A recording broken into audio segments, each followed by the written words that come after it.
¿Qué se supone que digo? ¿De dónde vengo? No, no importa. ¿De dónde vienes tú? Hoy se llama ¿De dónde vengo yo? Ah, Tienes que Bogotá. rapearlo. Yo. Un rolo de pura cepa. No te la puedes comer. Eh, Felipe y yo nos conocemos. Quiero probarla. Nos conocemos, creo que ustedes lo vieron en mi cumpleaños, alguno de ustedes. Felipe fue a mi karaoke el año pasado. Ay, un momento, yo creo que me acuerdo de alguien. Por favor. Es ¿De quién importante. será? ¡Joana! Ya me acordé, y esa cara donde la he visto, Dios mío, ¿dónde la he visto? Esto es un espacio tan diverso que tenemos a profes de la universidad, a profes que conocí en el trabajo, a todos, está Luisa, está Miguel Rivera, que siempre es muy silencioso, ¿no? Nunca le hemos dado micrófono a Miguel Rivera. Botémosla al agua por llegar No lo ha temprano. pedido. Miguel, Aló. cuéntanos todo. Hola, ya extrañamos esa voz. Hola, ¿cómo están? ¡Ah! ¿Quién no quiere esa voz? ¿Cómo están? ¿Qué me cuentan? Nadita, Miguel, para los que van llegando nuevamente, o no olviden, ¿Me pueden tomar lo presento? que quieran, tomar una cerveza, tomarse un ¿Me café, un presento? té, un Sí, tinto, lo que preséntese, quieran. Miguel, preséntese. Preséntese, Miguel. Bueno, hola, ¿cómo están todos? Mi nombre es Miguel Rivera, soy historiador del externado, también soy economista de la Nacional y actualmente trabajo en un banco. Él es nuestro Eh, filtrador en sistema. eh, Estoy en el área de riesgos, estadística, pura estadística todos los días. Pero bueno, bien, chévere.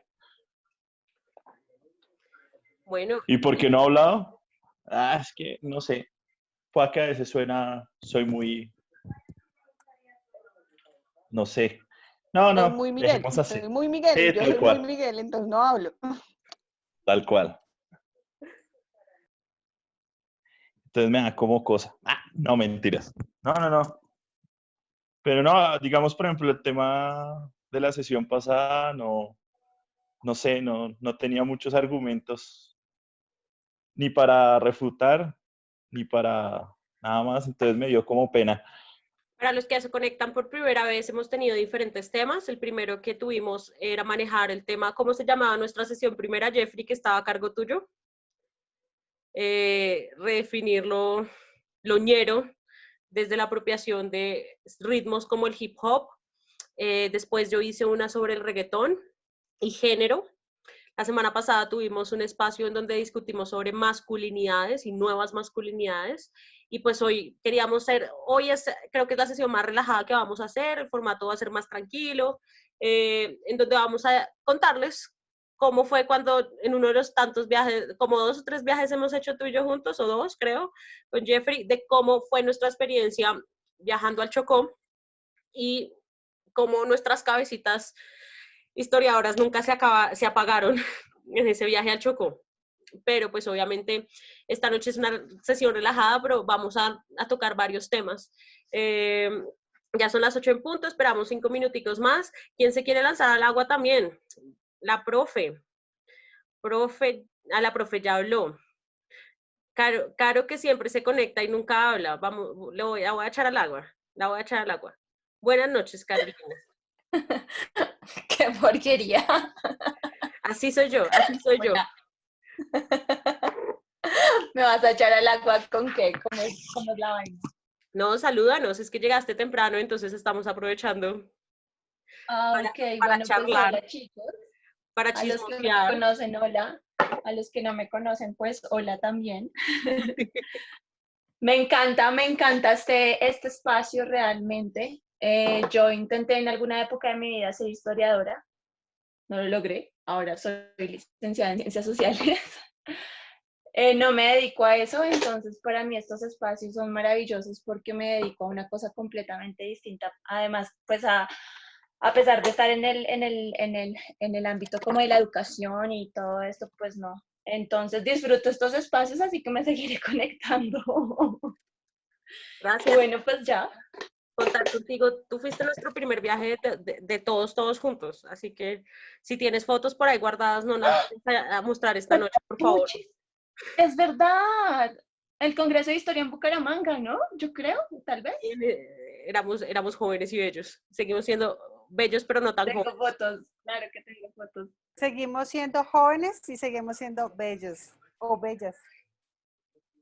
Sí, Bueno. sí. O veteranos y bellos. Ay, pero no hay necesidad de decir quién es el veterano de este grupo. ¿Quién O la es? Yo no sé de ustedes por qué hablan de eso si Frank no se ha conectado.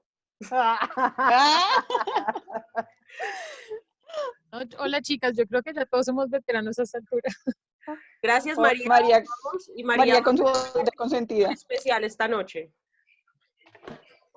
Liliana, bienvenida. Por favor, como todos les digo, tomen su bebida favorita. Eventualmente habrá un momento en el que solo estarán activadas las cámaras de Jeffrey y mía y los micrófonos solo de Jeffrey y mío. Como siempre, les presento a los que no la conocen, a Joana. Yo creo que a estas alturas ya todos la conocen. Joana es nuestra manager, nuestra técnica. Entonces, todo esto funciona en el perfecto equilibrio solo porque Joana está aquí. Entonces, la idea es que discutamos en chat, que abramos un espacio para que ustedes hablen y opinen. El público que hemos tenido siempre es muy diverso, es decir, desde ciencias sociales hasta... Tenemos ingenieros por ahí. ¡Ay! Mi hermana no vino a aplaudirme. Mi hermana es ingeniera y se ha conectado siempre. Entonces, Dios mío, algo pasa en nuestra familia. Entonces, nos gusta tener diversas posturas porque precisamente nosotros, a pesar de que venimos de una base académica, pues la idea es que esas discusiones por allá que están subidas en los libros de historia, en los libros de teoría, nosotras las aterrizamos y las aterrizamos acá con temas que a ustedes les pueden gustar. Entonces, por eso, yo creo que, ¿cuánto nos queda? Yo creo 2 minutos. Yo siento que como estamos desde las 7:30, siento que estoy como improvisando, así como, hola. como charlando con todos un poco y conociéndonos, porque esto es como una gran fiesta para nosotros. Deberían enviar comida por domicilio. Yo ya pedí, ya comí a las 7 de la noche, muchas gracias. Porque nos vas a mandar domicilios a todos, el banquero nos va a mandar algo para todos, algún subsidio, alguna cosita, cuéntanos. No. Algún Oiga, subsidio. sí, Ya usted se que hace. saca el que maneja los fajos. Sí. No, yo solo los veo en el computador, no los veo físicamente.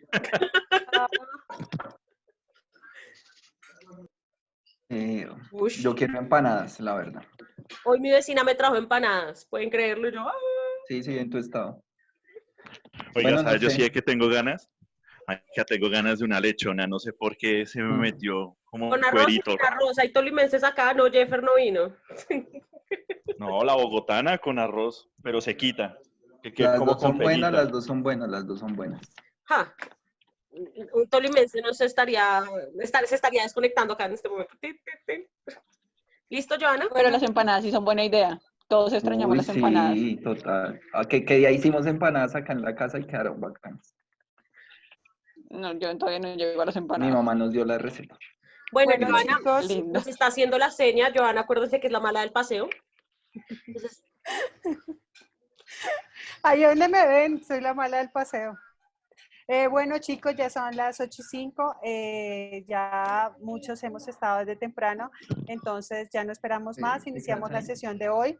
Quiero recordarles que nosotros grabamos las sesiones para en algún momento, pues, hasta para nosotros mismos recordarnos lo que hemos hablado, lo que hemos charlado, y en algún momento, tal vez en un futuro lejano o cercano, podamos colgar las grabaciones en algún momento para quienes no nos han escuchado antes, pero eso todavía no lo sabemos. Entonces, empezamos.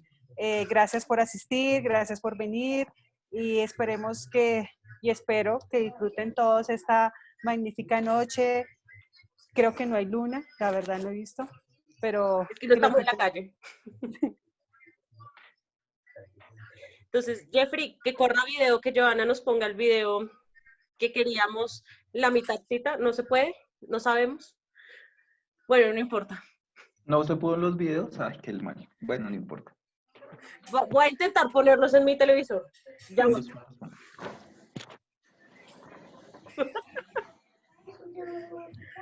acá no nos varamos.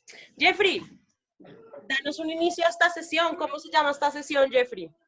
Mm, Pues como todos saben, el título es De dónde vengo yo, que es una canción clásica de Chucky Town, que representa muy bien, me parece a mí, un poco de la idiosincrasia de la gente del Chocó. Y el subtítulo es Dos paisitas en el Zampacho, ¿no? Entonces, quisiera empezar por decir qué es lo paisa para los chocuanos. Lo paisa para los chocuanos son todos aquellos que no son negros o no son indígenas, ¿sí? Entonces, cualquier persona que llegue, espérate, mi amor, cualquier persona que llega allá del interior es paisa.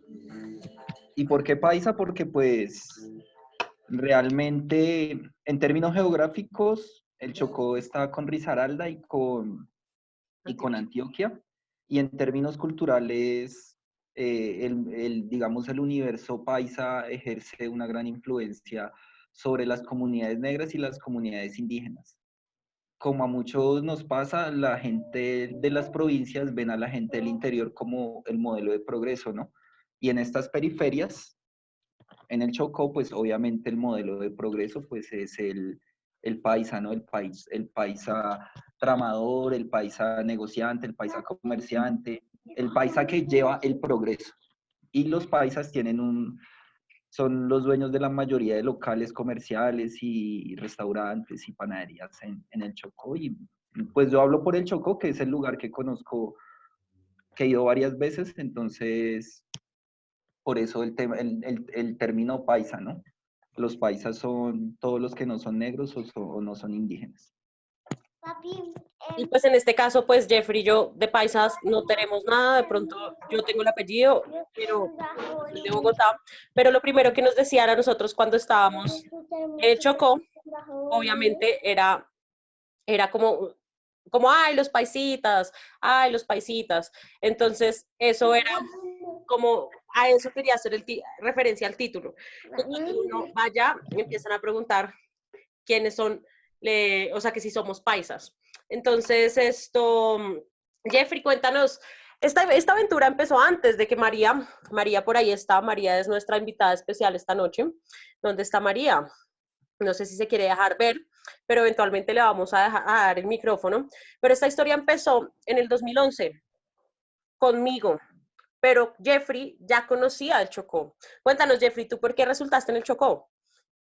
Ok, bueno, el tema del Chocó viene, pues, sobre todo de lo negro, ¿no? Viene desde que soy un peladito y viene por cuestiones familiares. Yo nací en San Andrés, mi papá es llanero y mi mamá también, pero yo nací en San Andrés Islas porque mi papá trabajaba en la Fuerza Aérea.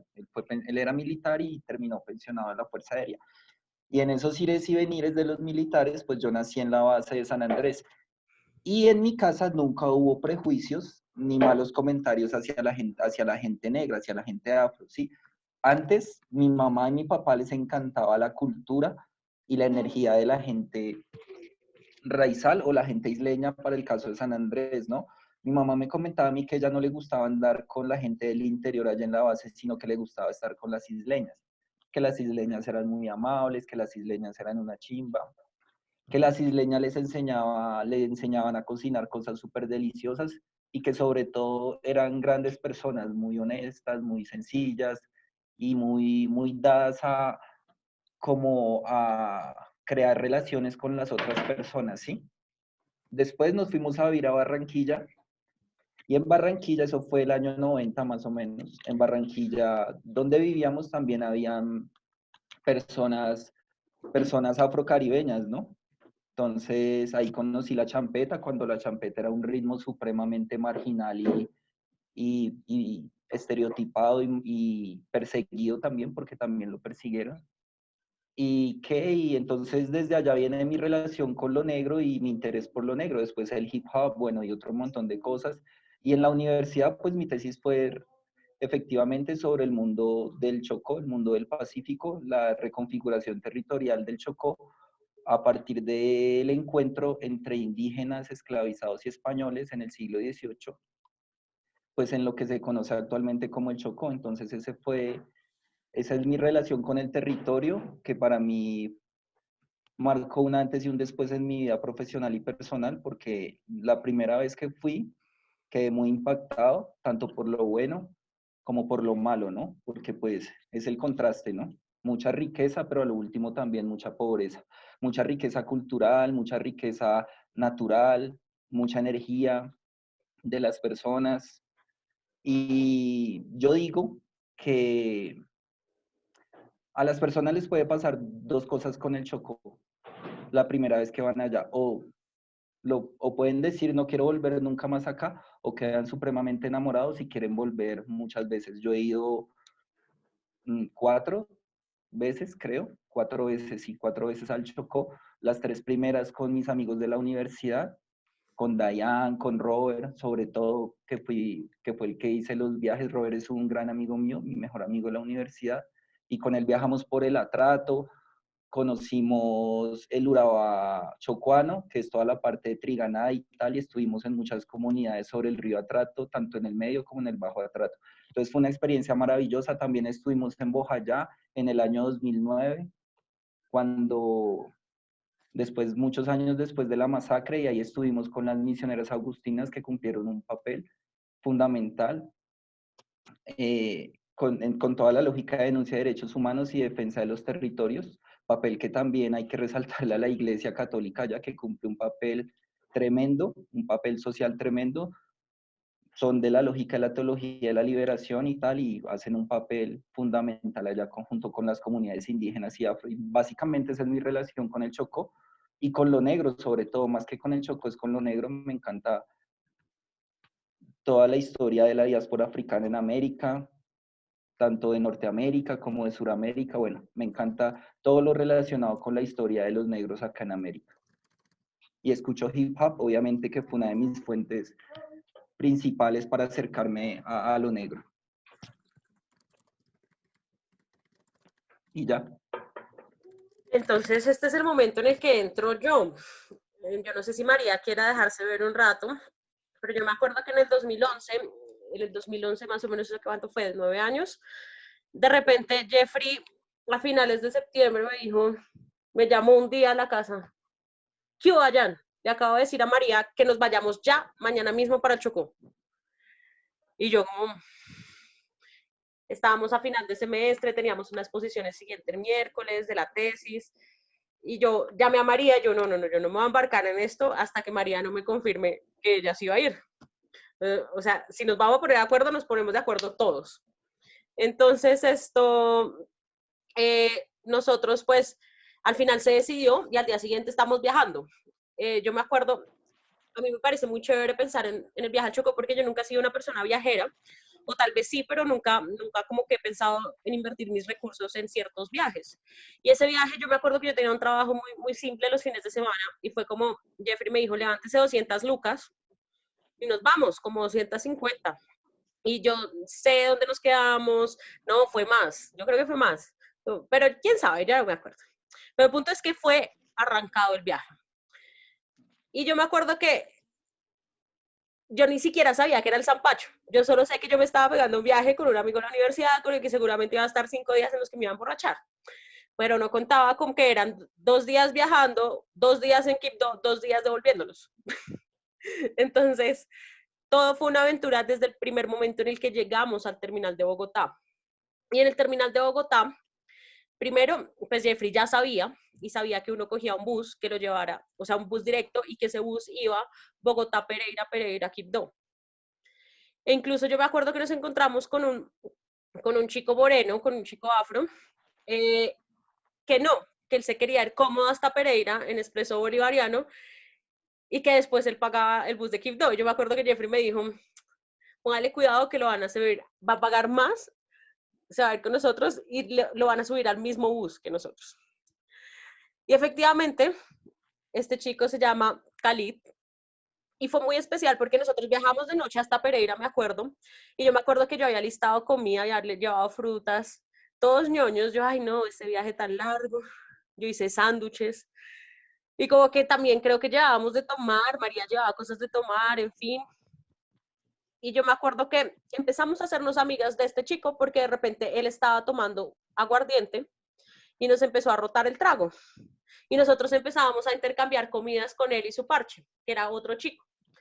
Y entonces él nos contó, es que yo soy de Quibdó, estudio Derecho en Bogotá, y yo no me podía, y me imagino que estaba en los primeros semestres, y él decía, y este primer año de mi vida yo no me quería perder el sanpacho, y el sanpacho es sumamente importante para mí. Y entonces, como que, pues todo bien. Entonces el chico se notaba que era un chico que tenía dinero porque estudiaba en una universidad privada en Bogotá, y él le iba a dar la sorpresa a sus papás y por eso se había ido arrancado, o tal vez no consiguió pasajes en avión, se había ido en una flota Bogotá, Pereira, Quibdó. Y Jeffrey, ¿alguna vez tuvo una observación? Tú me dijiste hace poco que en realidad la carretera más fácil para llegar a Quibdó es Medellín, Quibdó, que Pereira, Quibdó. Entonces, Vamos a la larga. pero es más larga. Pero entonces yo no sé, Joana, muéstranos algunas fotos, no sé si tienes las fotos o si yo las busco acá, unas fotos de, yo siempre le he tenido miedo a viajar en carretera, aunque siempre he viajado, porque a mi familia le gustaba viajar cuando era chiquita, pero de esas carreteras que yo solo había visto en esos reality shows de History Channel, que era como carreteras peligrosas o rutas peligrosas y que es como que tienen que pasar por un estrecho así y que el bus Caminos de herradura, así tal cual. Entonces, llena de abismos, yo me acuerdo, por todo lado, un pedazo no tenía carretera. era El bastante... estado hasta Pereira y 12 horas de Pereira a Quibdó, cero intervención estatal, cero peajes, cero policía, cero vigilantes, cero todo. Y son solo 100 kilómetros, ¿no? O sea que ya se pueden imaginar el estado de la vía, porque 100 kilómetros en una vía medianamente buena no se hace que en 2 horas, diría yo, no sé cuánto es el Ya les tiempo voy a realmente. mostrar una foto de nuestra carretera. Sigue, Jeffrey. Pero realmente, digamos que la ruta de Pereira a Quibdó es la ruta de la clase popular chocuana, que viajan digamos, en el cebollero, en el arrancapelo, como dicen en la costa, o como decimos acá en el interior, el bus cebollero. Entonces, o sea, la experiencia con la gente del Chocó empieza desde la flota, desde Pereira hasta Quibdó. Pues es un viaje tremendo, es un viaje duro, pero pues para la Yo gente estaba muy asustada. que nos gusta el tema y tal, es un viaje maravilloso porque es atravesar toda la cordillera occidental y caer a la selva, ¿no? Entonces es un viaje, o sea, empieza a ser fundamental desde que tú te subes a la flota y empiezas a entender un poco la dinámica y la idiosincrasia de la gente del Chocó. Es muy, muy bacán.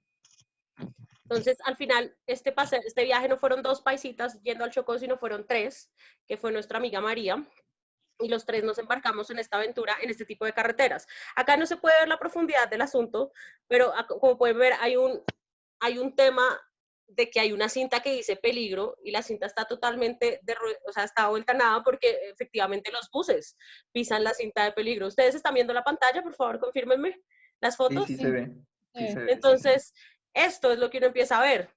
Uh-huh. Pero, entonces, miren las dimensiones del tema, pero eso es el principio, ese es el principio. Cuando uno llega al Chocó, o sea, cuando uno va metiéndose a la selva, además que yo no soy bióloga, pero uno empieza a ver el cambio de vegetación, un cambio de vegetación que es enteramente cafetero, digamos que así, aparceladito, bien arregladito, bien cortado, y empieza de repente a ver otras especies, hojas gigantes, uno se mete a la selva y atraviesa la cordillera. ¡Ah!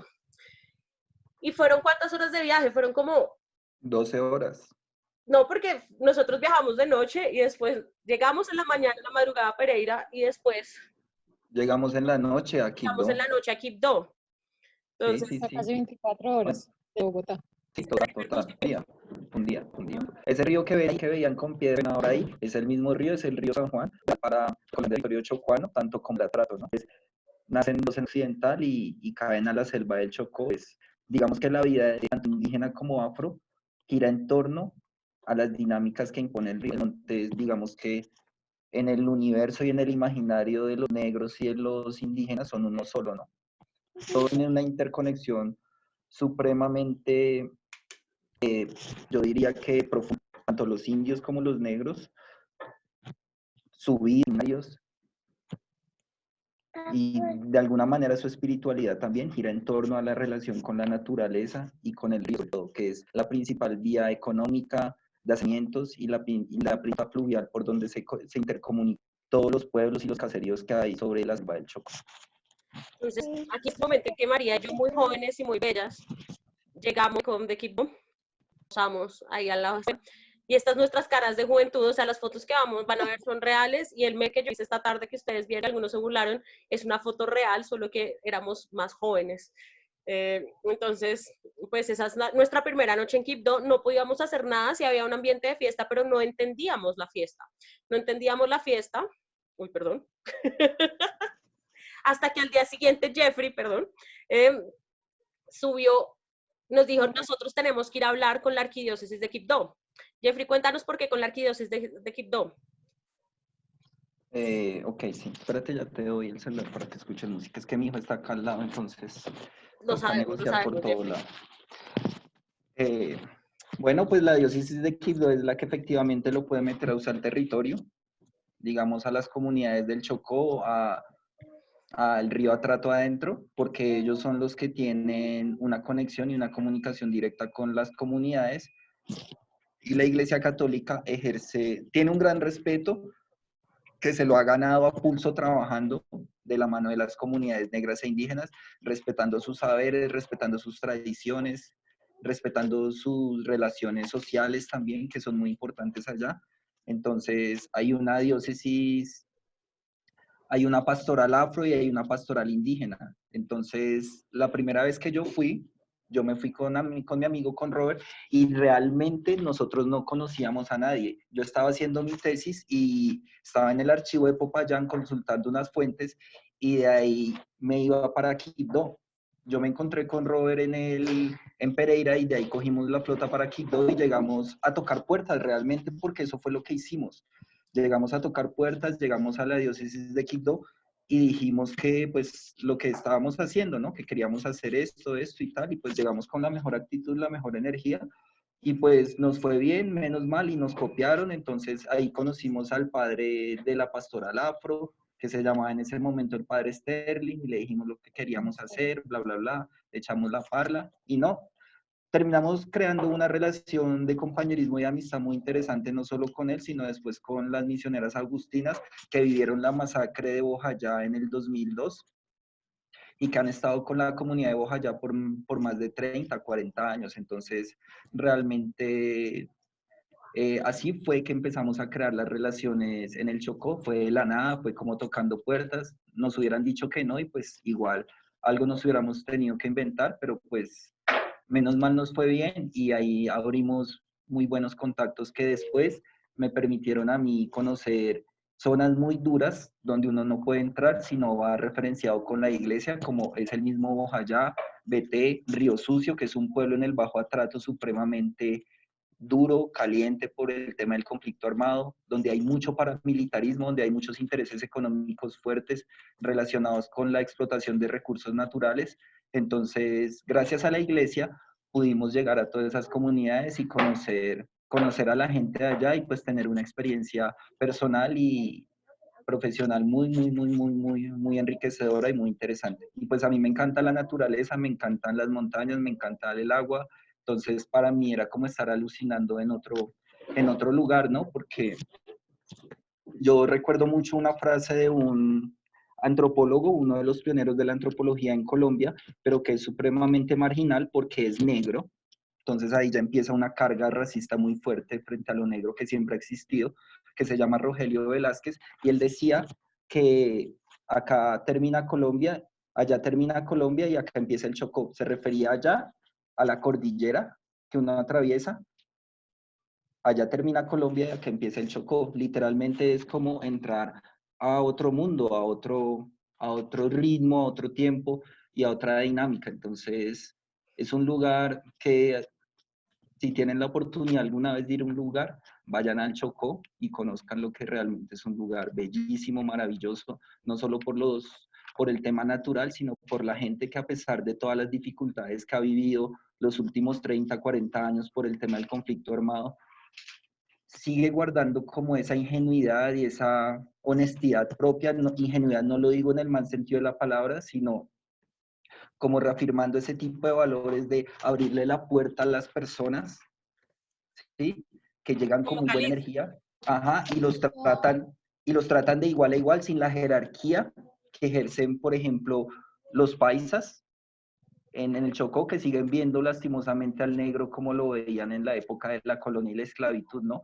Como un tipo perezoso, como un tipo borracho, las mujeres supremamente sexualizadas, que viven solo pensando en follar y tener un montón de hijos, cuando detrás de todos esos prejuicios también se esconde una historia muy fuerte de cómo se construyó precisamente todo eso, ¿no? Entonces, es un lugar fundamental para mí. Vuelvo y lo repito, siempre lo repito, como persona y como historiador. O sea, para mí el Chocó es algo crucial en mi vida.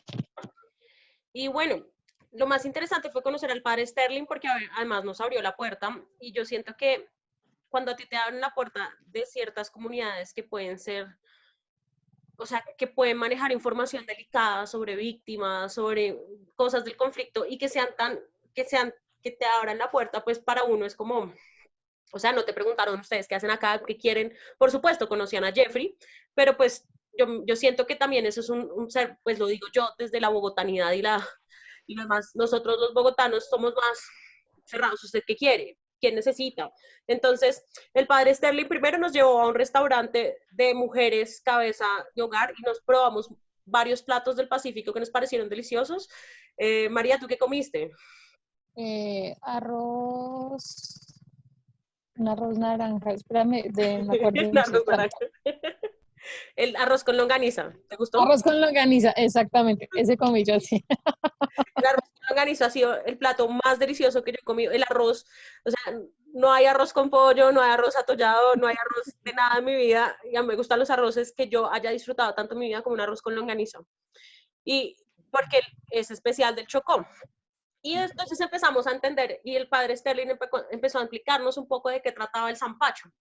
El Zampacho parece ser como la fiesta patronal más larga de Colombia, y por eso dicen a estos negros sí que les gusta vagar, porque es que la fiesta empieza a finales de septiembre y termina, o sea, la última semana de septiembre y termina la primera semana de octubre. Es alrededor de 12 días, y él nos explicó por qué el Zampacho. Entonces, yo no sé si ustedes que saben de santos, ¿quién es Zampacho? ¿Quién es Zampacho? Pues nosotros sino San Francisco de Asís. Y San Francisco de Asís es el patrono de Quibdó. Entonces, tengo entendido que al parecer los franciscanos fueron los primeros en llegar a la evangelización a estos territorios y por eso son territorios de San Francisco de Asís. E incluso ustedes pueden encontrar una estatua en Quibdó que es San Francisco de Asís, defensor de animales.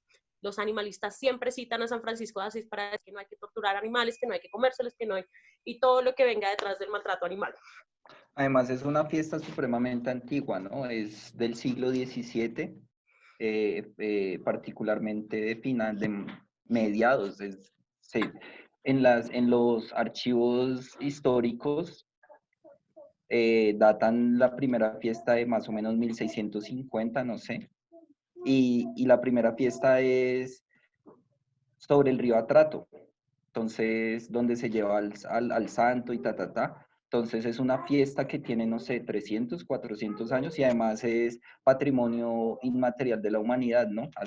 En el 2012 la metieron a la lista de patrimonio inmaterial de la humanidad porque pues combina realmente toda la tradición y toda la espiritualidad sincrética del encuentro entre lo europeo, lo africano y parte de lo indígena también, porque pues no hay que olvidar que, o sea, todos tenemos el imaginario de que Chocó es un mundo de negros, de afros, y efectivamente lo es, pero también hay un componente muy fuerte de lo indígena, del que no se habla tanto, pero que también es fundamental para entender las relaciones que se tejen en ese territorio, ¿no? Entonces, lo indígena también cumple un papel fundamental en todas estas fiestas y en todas las relaciones que hay entre negros y pues los mismos indígenas, ¿no? Entonces, es una fiesta supremamente antigua. Y es una fiesta en todos, o sea, en todos. Entonces el padre Sterling nos explicaba algo que yo no entendía. Son 12 días Entonces, no. porque se hablan de 12 barrios franciscanos, entonces son 12 barrios en Se Quibdó. pone bravo. Entonces el día 1 es una alborada. Entonces ellos son las balsas sobre el río Atrato, es una alborada. Nosotros llegamos, fue al final de la fiesta. Y entonces yo me acuerdo que Khalid dijo, ustedes vienen al mejor fin de semana de la fiesta porque es que mi barrio es Yesquita Grande. Entonces a uno es cuando entiende la configuración de Quibdó, que está construido, o sea, en palafito y que está sobre dos grandes, sobre una gran quebrada, la Yesca. Entonces está la Yesquita Grande y la Yesquita. Pero hay toda clase de barrios y hay 12 que tienen en su mano la fiesta franciscana. Entonces cuando ustedes empiezan a ir a Quibdó, cuando ustedes van al Zapacho, primero, si ustedes llegan a la hora que nosotros llegamos o a la hora que nosotros salimos a la fiesta, pues lo primero que se van a encontrar es una comparsa. Entonces, en la comparsa participa todo el barrio, eso significa que la escuela, la parroquia, la misma comunidad, la misma cuadra, es la que dice vamos a hacer el vestido, el traje, vamos a hacer una alegoría y vamos a ir en comparsa. Yo no soy antropóloga, así que si hay algún antropólogo que quiera corregirme algún término, bienvenido sea. Eso se llaman cachés, ¿no? Los se llama vestidos de el ellos caché. les dicen caché. El caché. Ujú. Entonces el caché es la coreografía que tú haces y la coreografía siempre está bailada a ritmo de chirimía chocuana. La chirimía chocuana tiene casi los mismos instrumentos que la papayera, creo que incluye un clarinete, pero es totalmente distinto. A mí que me gusta la música, la papayera puede tocar todo, hasta chirimía. Pero la chirimía chocuana siempre está buscando unos ritmos un poco más fuertes, o sea, la percusión es todo el tiempo redoblante y todo el tiempo tú estás bailando, o sea, tienes que buscar llevarle ritmo a ese nivel de percusión todo el tiempo. Entonces ahí es cuando yo dije, y mi primer enfrentamiento, a mí toda la vida, ustedes lo vieron en la sesión de reggaetón, me ha gustado bailar, pero yo dije como, yo no tengo nivel para bailar como todas estas personas en esta fiesta bailan, y no solo son los niños negros o afro, los indígenas y los blancos los que bailan y le van al ritmo de la chirimía chocuana. Entonces hay comparsas de niños, muchas de esas comparsas, por ejemplo, son con temas que hacen alegoría a lo africano, a la diáspora africana. Entonces, y uno se maravilla viendo a todo el mundo todo coordinado, porque es toda una ciudad. Nosotros, pues yo soy de Bogotá, Bogotá no tiene carnaval, por mucho uno se organiza para hacer una fiesta en el colegio. Entonces, que uno piense que una ciudad entera tiene un festival, un carnaval, es como, wow, significa que toda la ciudad está pensando, clase media, clase baja, todos, absolutamente todos están pensando porque esta fiesta salga bien. Entonces, por ejemplo, esta fue una que nos gustó con Jeffrey, con María, yo le tomé fotos. Entonces, ven a este hombre que además es un hombre afro que está maquillado para verse más afro. Y todos salen y toda la cultura del Zampacho salen de ahí, de ese mapa de África, y todos rodaban y todos hacían diferentes piruetas. De hecho, ese reguero en el piso era porque alguno tenía una botella de agua y se le regaba, porque pues estas son horas y horas, porque ellos quieren que atravesar todo Quibdó, por todos los barrios franciscanos, y la gente se va uniendo a la fiesta, y viendo qué es lo que el barrio organizó para mostrarles. Entonces es una fiesta bellísima que incluso yo después investigué, e incluso la comunidad LGBT, esto tiene una gran participación en el diseño del caché, que técnicamente es el traje, como dijo Jeffrey, y por supuesto el barrio también al final tiene algo importantísimo que es el disfraz, que más adelante se los voy a mostrar. El disfraz es la carroza, y en la carroza, profe Jenny, ahorita abrimos la conversación, y la carroza siempre muestra temáticas específicas de las que se quejan de lo que pasa en Quibdó. Entonces yo vi carrozas tratándose del alcalde, como hablando de, no sé, de que no hay agua, e incluso había una, y que María fue víctima el último día, de que pararan y controlaran la estación de Chucky Town, y la primera frase que ellos dicen era de los rapis, papi, pues los rapis simplemente son motos, mototaxis. Entonces, y es como usted necesita un rapi, y uno, como así, yo no montaba en esa época, y solo montaba una vez en un viaje, y yo, no, Dios mío, no. Entonces, los rapis hacen parte importante de la cultura, y específicamente de la mierdas. Igual iba a decir, los barranquillos de blancos y negros genitales. A pesar de que más chicos ahí. Lo contrario. Allá todo el mundo llegaba, ¿vas a hablar? No, dale, termina, Estamos yo fallando te... de nuestra invitada llegaba, especial. lo tocaba a uno, lo empujaba, o sea, no lo empujaba, sino lo integraba en sus grupos. Un señor iba y nos daba trago con Dayan sin conocerlo y era como, bueno, recibámoslo, pero por no quedar mal, pero era diferente.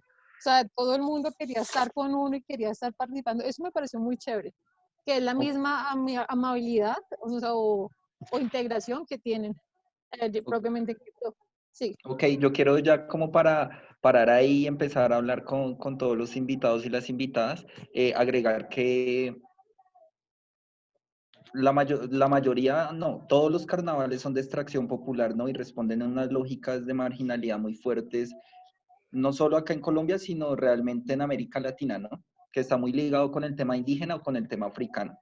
Digamos que esa es una constante que se ve en los carnavales de Brasil, en México, bueno, en fin.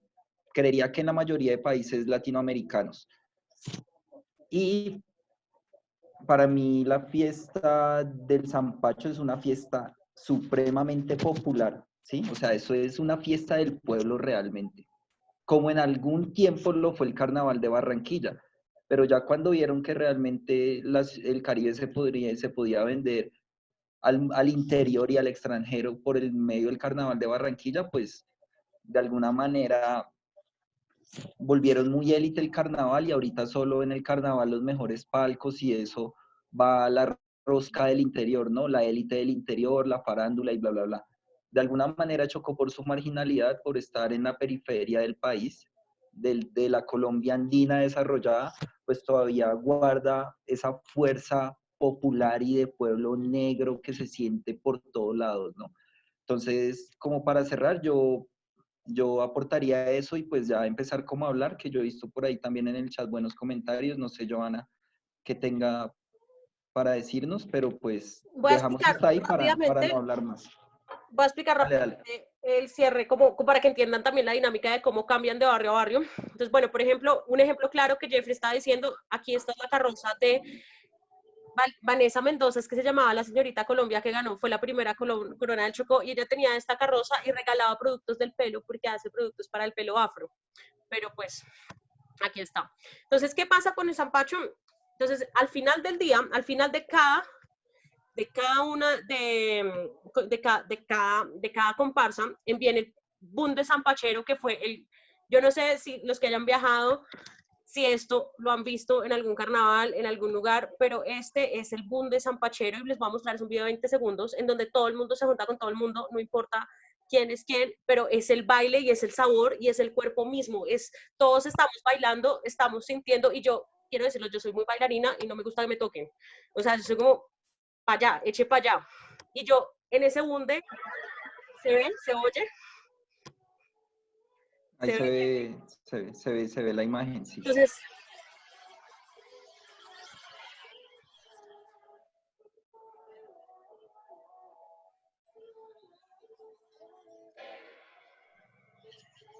quiero volver.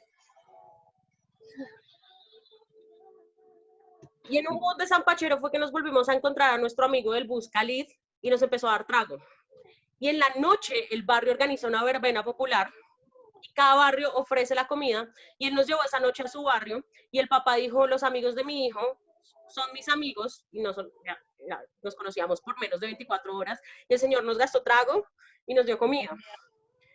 Entonces esa sensación de sentirte bienvenido, no importa para dónde vayas. Y después, al día siguiente, tenemos la Eucaristía, y el que quiere ir a la Eucaristía, madruga, a pesar de que esté en Guayabado, porque esto es trago venteado, pero es por eso Jeffrey dice lo pagano versus lo religioso, o sea, lo pagano y lo realmente religioso, no realmente, no es la palabra, sino lo que es canónico dentro de la iglesia. Y después se intercambian el bastón de mando y se lo pasan al siguiente barrio. Y el bastón de mando, cuando ustedes vean el video de Chop Keep Town, de donde vengo yo, ustedes van a ver todo esto, absolutamente todo. Yo creo que hasta lo grabaron en un zampacho, porque es una ventana, ellos les está diciendo de dónde vengo yo, esto es lo que pasa. Y además les cuenta ciertas cositas que son de problemáticas sociales y ciertas otras que obviamente tienen que ver con la cultura chocuana en sí mismo. Después de los 12 días, tenemos una balsada en donde todos los barrios ponen una balsa el río Atrato con una imagen de San Francisco y es el cierre del Zampacho después de 12 días de celebración. Entonces, es hora de abrir el debate. Gracias, Jeffrey. Gracias, Johanna. Cuéntanos, ¿qué has visto por ahí? ¿Quién quiere hablar? Pues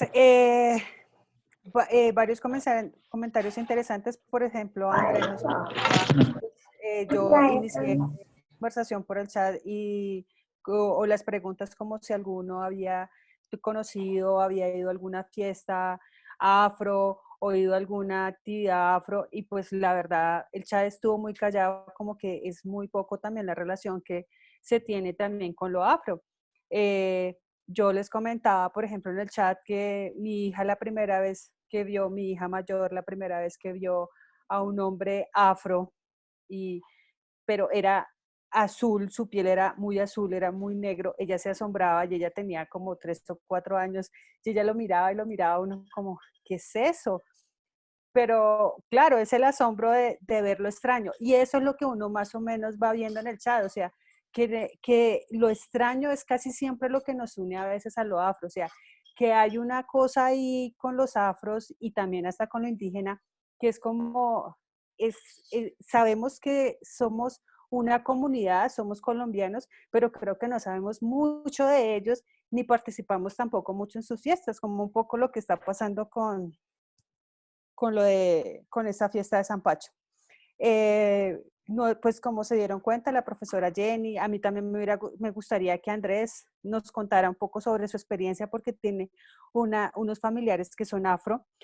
Manuel también nos dijo una frase muy interesante en el chat sobre uno que viene de las montañas y entra a Quibdó, se enfrenta también con un mundo muy diferente, que uno cree que lo negro siempre está en la costa, creo que más o menos fue lo que nos dijo.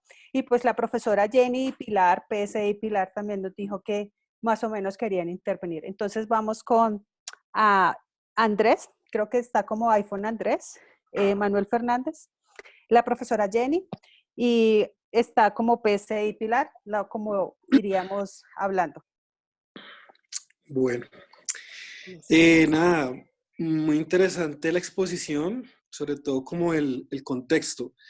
Mira que es muy chistoso que, bueno, yo vengo de una familia, yo soy rolo, pero yo vengo, mi herencia es paisa más boyaco. Eso soy yo, el resultado. Y mi familia también, mi familia paisa, tengo una prima que se casó pues con un hombre negro y tuvo pues 3 niñas, que son las niñas que les estoy contando. Ellos vivían en Buenaventura y nada, justamente puedo decir que pues lo que dice Jeffrey es cierto, desde el mismo núcleo de mi familia, al ser esa cultura paisa como tan pujante, tan trabajadora, que es algo que siempre, por ejemplo, yo de ese rol sí tengo mucho ese impacto de mi mamá, siempre como el trabajo, todo mucha responsabilidad. Dentro de mi familia existe ese choque que tú estás hablando, ¿sí? Mucha de mi familia no aprueba ciertos aspectos de la forma de vivir de la familia, de mi prima, que es la que ha tenido estas niñas. Y también ha sido como nosotros un proceso como de reconocimiento, de aceptación. Sí, por ejemplo, mis tías que son ultracatólicas o cristianas y lleguen estas niñas que te bailan twerking perfectamente, ¿sí? Entonces son como, oh, ¿qué es esto? ¿Sí? O sea, ¿qué les ponen a hacer? Ellas son ya grandecitas, no saben leer muy bien, no les gusta, o sea, son niñas muy despiertas, o sea, son niñas con un cierto nivel de malicia, que lo puedo decir así, pero también cuando llegan allá cambia todo porque entra a la casa de mi abuela una dinámica en donde como que todo es como muy quieto y muy perfecto y llegan ellas y cambia todo. Entonces está siempre ese choque ahí. Y nada, pues por lo menos yo desde mi caso lo que hago con mi hija es siempre como, pues eso, tratar de nada, pues de eso, darle una buena autoestima, que por ejemplo nos ha pasado que lo que comentaba en el chat, que no, es que por ejemplo, hola mi negra hermosa. Entonces yo decía, no, yo no soy negra, yo soy piel canela, porque es que hay otras que son más negras que yo. Entonces también uno siente, por eso comentaba que dentro a veces de las mismas comunidades, tanto el impacto del racismo ha sido tan fuerte que a veces se busca incluso como aclarar la piel. O sea, nada más ver un montón de estrellas super afro, entre comillas, como Beyoncé, pues que realmente pues tiene mucho de blanco, ¿no? O sea, como lo rubio, el pelo liso. Y yo siento mucho ese impacto en ellas. Y yo les digo siempre, ustedes tienen que estar orgullosas de su afro, del pelo chuto, y no que, por ejemplo, ay, no, venga, le aliso el pelo, ¿sí? No, o sea, que sean, pues que se sientan siempre cómodas con lo que son, que nunca oculten, pues, esa parte que es lo esencial. Básicamente esa es como la situación.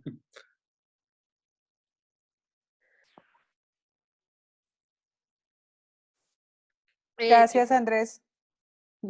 Gracias, Andrés. Entonces, no sé si Manuel también nos quiera contar su experiencia cuando fue a Quibdó.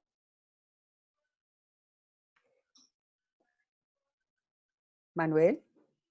Manu se fue. Manuel se fue.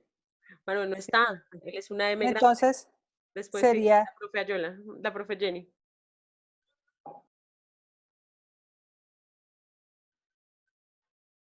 Profe Jenny, profe Jenny. Listo. Hola, profe. Ya ya activamos el micrófono, creo. Algo pasa con el programa. Hola, buenas noches, ¿cómo están? Hola, buenas noches, profe. ¿Cómo les ha ido? Muy bien, gracias. No, pues me parece muy interesante todo lo que ustedes están contando sobre su vida a Quibdó. La verdad es que nunca me imaginé este viaje por tierra ni de Bogotá a Pereira y mucho menos de Pereira a Quibdó, y más lo que decía Jeffrey, que supuestamente eran 100 kilómetros y se demoraba uno a la hora de la verdad 12 horas. También me preocupó esa carretera, o sea, ustedes son, mejor dicho, unos jóvenes arriesgados. Yo por ahí me bajo en ese bus y me devuelvo a pie. No se puede, profe, porque el bus, después supimos que si las compañías de buses no pagan vacuna, el ELN los incendia. Entonces solo hay un bus al día. Entonces si usted no cogió ese bus, le tocó viajar al día siguiente. Y si de casualidad el ELN descubre, bajan a todo el mundo, queman el bus y los dejan esperando con maleticas y los chiros que tengan a que pase el siguiente. Entonces... Uy, no.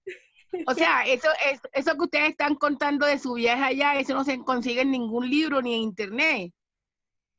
O sea, me pareció muy interesante lo que ustedes están explicando. Además, yo había escuchado algo sobre las fiestas de San Pacho, hasta he hablado con mis estudiantes al respecto, pero una cosa es lo que yo de pronto pueda leer en Google o haber, digamos, consultado, y otra cosa es lo que ustedes muestran ahí, que me parece muy interesante, de cómo se dividen los barrios, de ese sincretismo religioso entre lo afro y lo católico. Es que me gusta esta charla porque yo creo que después, algún día, no sé cuándo será, ustedes que son historiadores, me gustaría como que hacer una charla, o bueno, ustedes propusieran una charla sobre ese sincretismo religioso de la religión católica o religión, bueno, religión, el cristianismo, pero después el catolicismo, y las creencias que traían las personas que venían de África, o sea, sus creencias religiosas. Y ese sincretismo religioso, como da como resultado, por ejemplo, esta fiesta de San Francisco o fiesta de San Pacho. También ustedes hablaban algo muy importante sobre los carnavales. Y resulta que uno se pone a leer un poquito los carnavales y allí se ve la influencia de la religión cuando habla de religiones paganas. ¿Cuáles paganas? Olvídese, una cosa es que yo sea cristiano o católica y otra cosa es que el otro invente cosas, pero como no está de acuerdo conmigo, entonces ya lo veo como pagano. Sí, es cierto. Entonces uno tiene que... como ir cambiando unos conceptos al respecto, porque uno coge los libros, por ejemplo, de sociales, yo que soy licenciada en sociales, y uno dice, ay Dios mío, yo enseñé estas sociales o enseñé esta religión de esta manera toda la vida equivocadamente, ¿sí? ¿Por qué? Porque tenemos una educación eurocentrista, influenciada por las creencias de los blancos, influenciada por la religión católica, y eso es un larguero.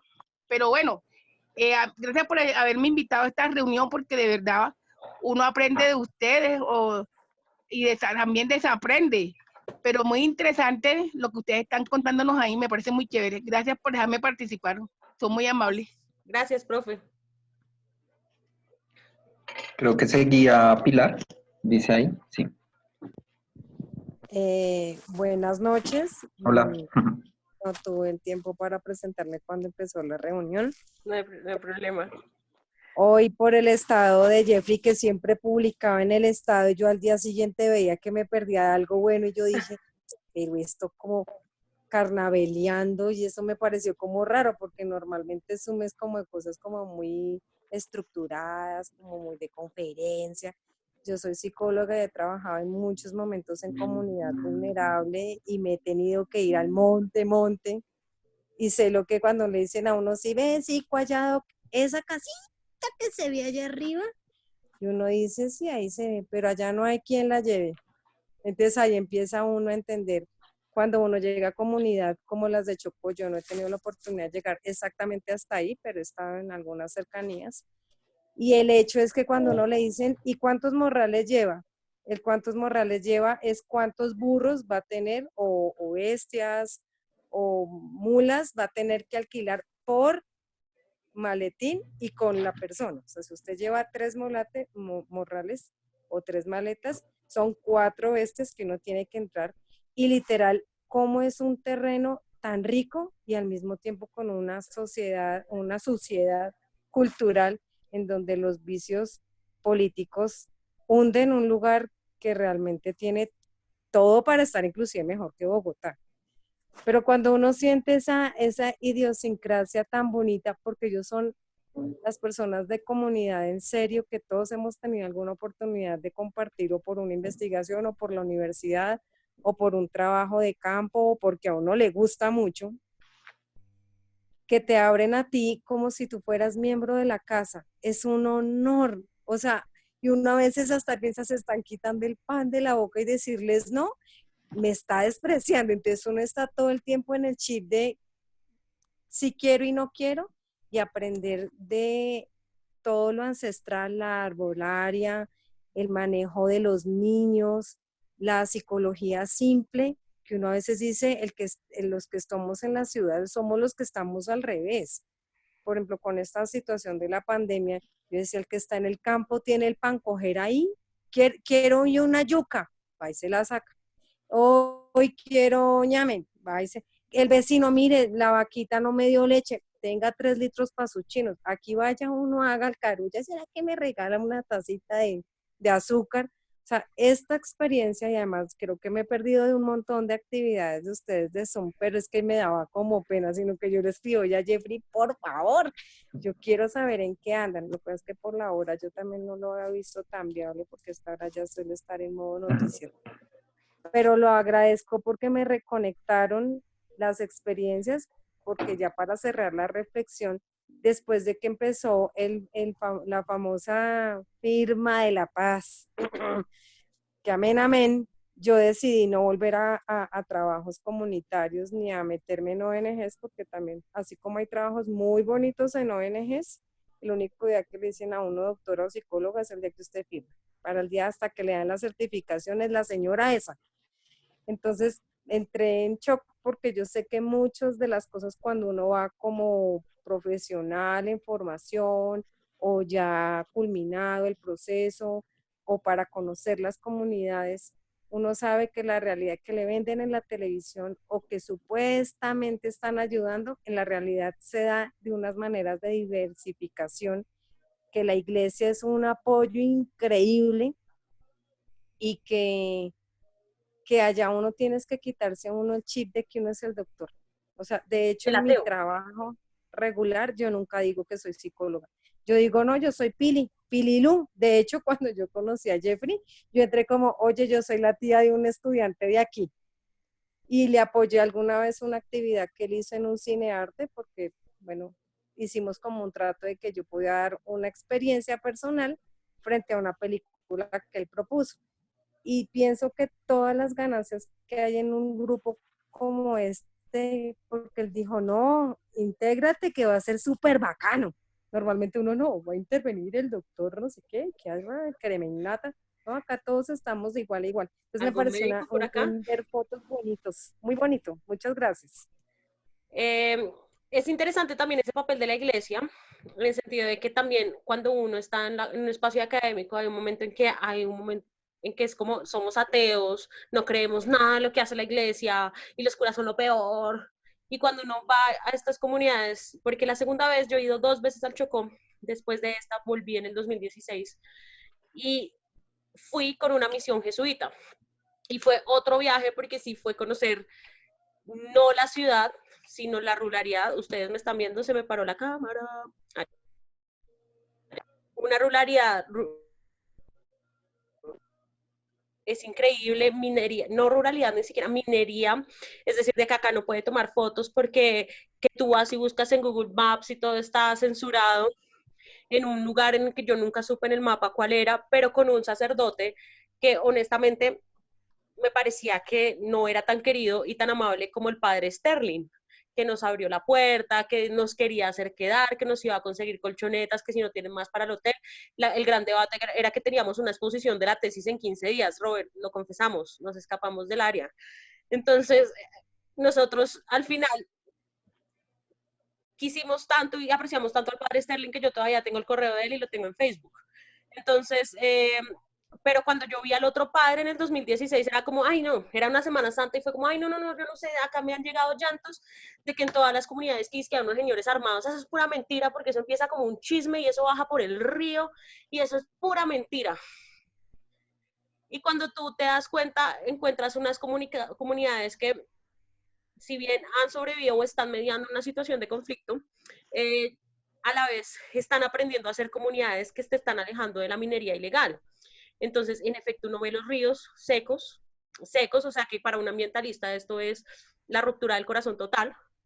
Y obviamente también ve las mismas tensiones religiosas, porque yo fui a no sé qué es eso, yo no sé bien qué es corregimiento, poblado, vereda, lo que sea, pero a un lugar en donde la iglesia católica se le había volado el techo y la comunidad estaba sumamente afligida porque no tenían dónde hacer misa.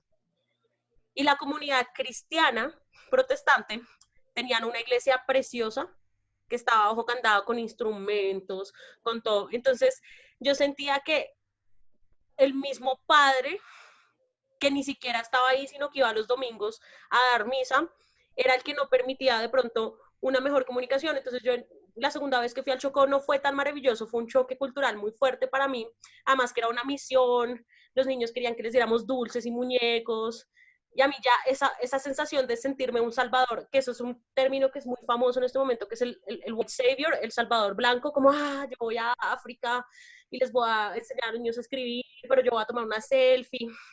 Yo no me quería sentir así, pero ellos también ya saben cuál es la utilidad del blanco que va a hacer la misión. Hasta que nosotros nos tuvimos que ganar la comunidad y nos la ganamos porque era Semana Santa, literalmente haciendo un Vía Crucis, y yo no hacía un Vía Crucis desde que tenía 10 años. Entonces, es tan diverso y la problemática es tan fuerte que uno empieza a ver un montón de cosas, que también teje leyendas, que también teje mitos, que creo que María y yo nos devolvimos en el bus con el señor hablando de cómo era la carretera y de que como por allá hay una mina encantada y cada vez que alguien va y quiere sacar oro porque está repleta de oro, algo le pasa, se le enloquece la familia, se suicida después, que hay una draga atrapada en un río, una draga de una compañía por allá canadiense que está atrapada en un río porque no pudo pasar, entonces que es porque esa mina está embrujada por indígenas, entonces nadie puede explotar oro ahí. Entonces, esas historias que se tejen con con la realidad que es la minería ilegal y la minería legal y la explotación, porque lo que dijo Pilar es, estas comunidades, el trabajo en comunidades, como descubrir también que las comunidades no son ideales y que por supuesto el que vive allí se involucra en un grupo armado o efectivamente hace minería ilegal, porque esas son las opciones que usted tiene, porque porque hay una pobreza ahí que no es latente, que es manifiesta, y no hay oportunidades. Hay comunidades en las que uno solo ve hombres, porque las mujeres son las que tienen hijos, los hombres están tomando, están jugando billar, pero no hay mujeres porque las mujeres son las que salen a Medellín, a Pereira, a Bogotá, a ser señoras del servicio. Entonces, los niños no son hijos de una, sino son hijos de todas, y las abuelas educan a todos los niños. Es totalmente diferente a ir a una fiesta tan linda como el Zampacho, pero al final lo que tú decías, lo que alguien decía, te abren la puerta y te dan un jugo, y tú lo recibes de todo el amor, y tú te preguntas también si se están quitando el jugo de la boca, del pan de la boca para dártelo. Jeffrey, ¿tú cómo sentiste eso cuando hiciste una misión menos fiestera, por ejemplo? O alguien que haya viajado y haya dicho el trabajo en comunidad. Creo que Luisa iba a opinar. Luisa Maecha. Pues yo también hice la tesis sobre población afrocolombiana, no he ido al Chocó. Sí, me acuerdo cuando tú te ibas porque estábamos en una exposición de Daniel en el Colombo y había toda una carrera porque te ibas al terminal, me acuerdo más o menos. Pero lo que iba a decir es, cuando uno ve o cuando uno de la universidad intenta acercarse a algunos temas de estudio, obviamente el Chocó tiene la maldición de los recursos naturales. Todo lugar que sea maravilloso es como si cayera una maldición de lo que pasara o que cayera todo un aparataje para extraer lo que más puedan. Pero también yo descubrí que cuando yo hice la tesis, muy desde afuera, obviamente, la mía era sobre la Cátedra de Estudios Afrocolombianos, con el artículo 55 transitorio de la Constitución, donde decían, un momentico, la población afro debe entrar y debe tener una ley de negritudes. Descubrí de manera también, pues como muy inocente de mi parte desde Bogotá, desde una niña clase media, que se volvió un nicho de estudio, la población afro o la población indígena. Entonces, lo que decía Rocha o lo que decían unos otros se discutía por quién tenía la razón sobre ellos. Pero también uno se da cuenta como esto es de arriba hacia abajo, también se construye, porque si no hubiera sido Arocha y, ¿cómo se llama el sociólogo Jeffrey de la Nacional? Ahorita se me olvida. No frena la Constitución y no les dan un reconocimiento a ellos.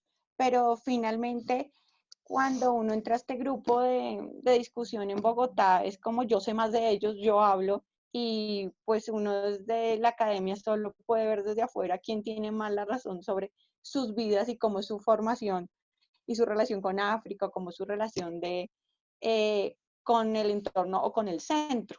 Entonces uno entiende sin duda un golpe muy fuerte entre lo que es el centro y las periferias y cómo hablamos sobre él, sobre el otro, y decidimos construir teorías sobre ellos. Entonces cuando vas o cuando te encuentras con una población, obviamente sin ir o estando en otros espacios, ellos también tienen su historia y tienen su lenguaje particular, no son ellos.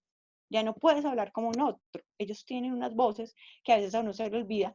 Y no sé si estas zonas todas estas discusiones sobre corrupción que hay tanto en Guajira, en Chocó, en Amazonas, yo no sé qué tanto es el DNP en la 10ª hablando sobre esos territorios. Entonces, yo creo que desde la academia y sobre todo desde la centralidad, seguimos hablando como ellos. Yo puedo hablar sobre ellos, sin olvidarse que también todos sabemos que una vez una gran profe nos dijo, usted solo es una voz, ¿no? Entonces, esa era un poco mi discusión desde afuera, que Jeffrey y yo muy apasionadamente decimos hacer tesis en esto. Jeffrey alcanzó a ir, pero sin duda ellos siguen siendo unos nichos de estudio para nosotros. Chao, chicos.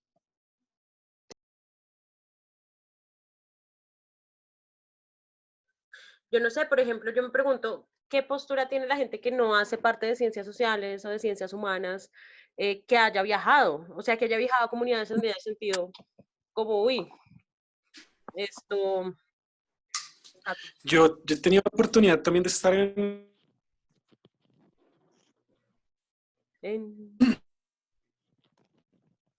Cato, te perdimos. Yo soy la única que perdió a Cato. Andrés, perdón. No, no. Mira, conocer una que yo haciendo, ¿cómo te abre la puerta? ¿Perdón? ¿Perdón? Toca que no hemos entendido mucho lo que has dicho, entonces para que nos vuelvas a Ok, comentar. mira, que tuve la oportunidad de conocer una comunidad indígena en el Amazonas peruano. Y nada, sentí igual todo lo que ustedes están comentando, que te abren las puertas de la casa, que te dan lo mejor que tienen, el cuarto que tienen, la comida, la enseñanza también, la hospitalidad. Esos son, pues, como digo, como vivencias que lo cambian a uno como persona. Por ejemplo, lo que hablaba Jeffrey, que, que él le cambia la vida cuando va, por ejemplo, el Chocó. A mí me cambia mucho la vida cuando yo conozco. ¿Cuándo tú qué? Creo que se fue. Ahora sí. Ahora sí se fue. Es como... Sí, pero por ejemplo, Andrés estaba hablando algo que me parecía muy interesante. Claro, yo también siento que finalmente cuando tú vas a comunidad, como le decía Pilar, o cuando vas a comunidades donde está lo afro o lo indígena, pues te cambia mucho por la relación que ellos también tienen con la naturaleza y como con los seres y hasta con uno, porque ellos dan más de lo que uno, la están verdad, dispuestos a dar. exacto. Pero también yo, como decía Luisa, yo también recuerdo que cuando estábamos en la universidad también nos decían, uno debe salir, porque cuando tú sales de tu atmósfera, de tu entorno, te das cuenta que hay un mundo más allá del que tú crees que existe y vas aprendiendo. Por ejemplo, yo le contaba, pues contaba en el chat, hablando un poco sobre las negritudes y sobre lo afro, y pues claro, también sobre lo indígena, porque también hablar sobre el zampacho, como dijo Jeffrey, no solamente es hablar de lo negro, sino él también nos dice, hay una relación fuerte sobre lo indígena. Les recordaba que en prensa en el siglo XIX y en el siglo XX, los jabones se vendían para hacer limpieza de piel, para que se volvieran más blancos, o sea, la idea de usted ser negro o de ser moreno o de ser de piel canela no estaba bien vista.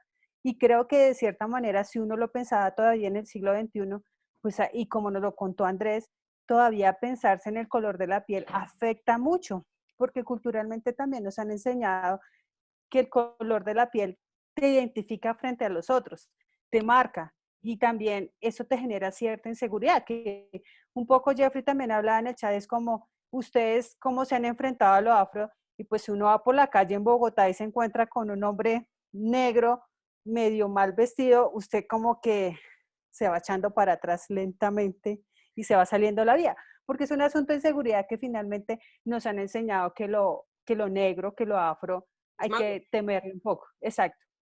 Entonces, y también recordé que, pues creo que allá no le pasó, pero muchas el cabello chuto negro en algún momento también estaba muy mal visto.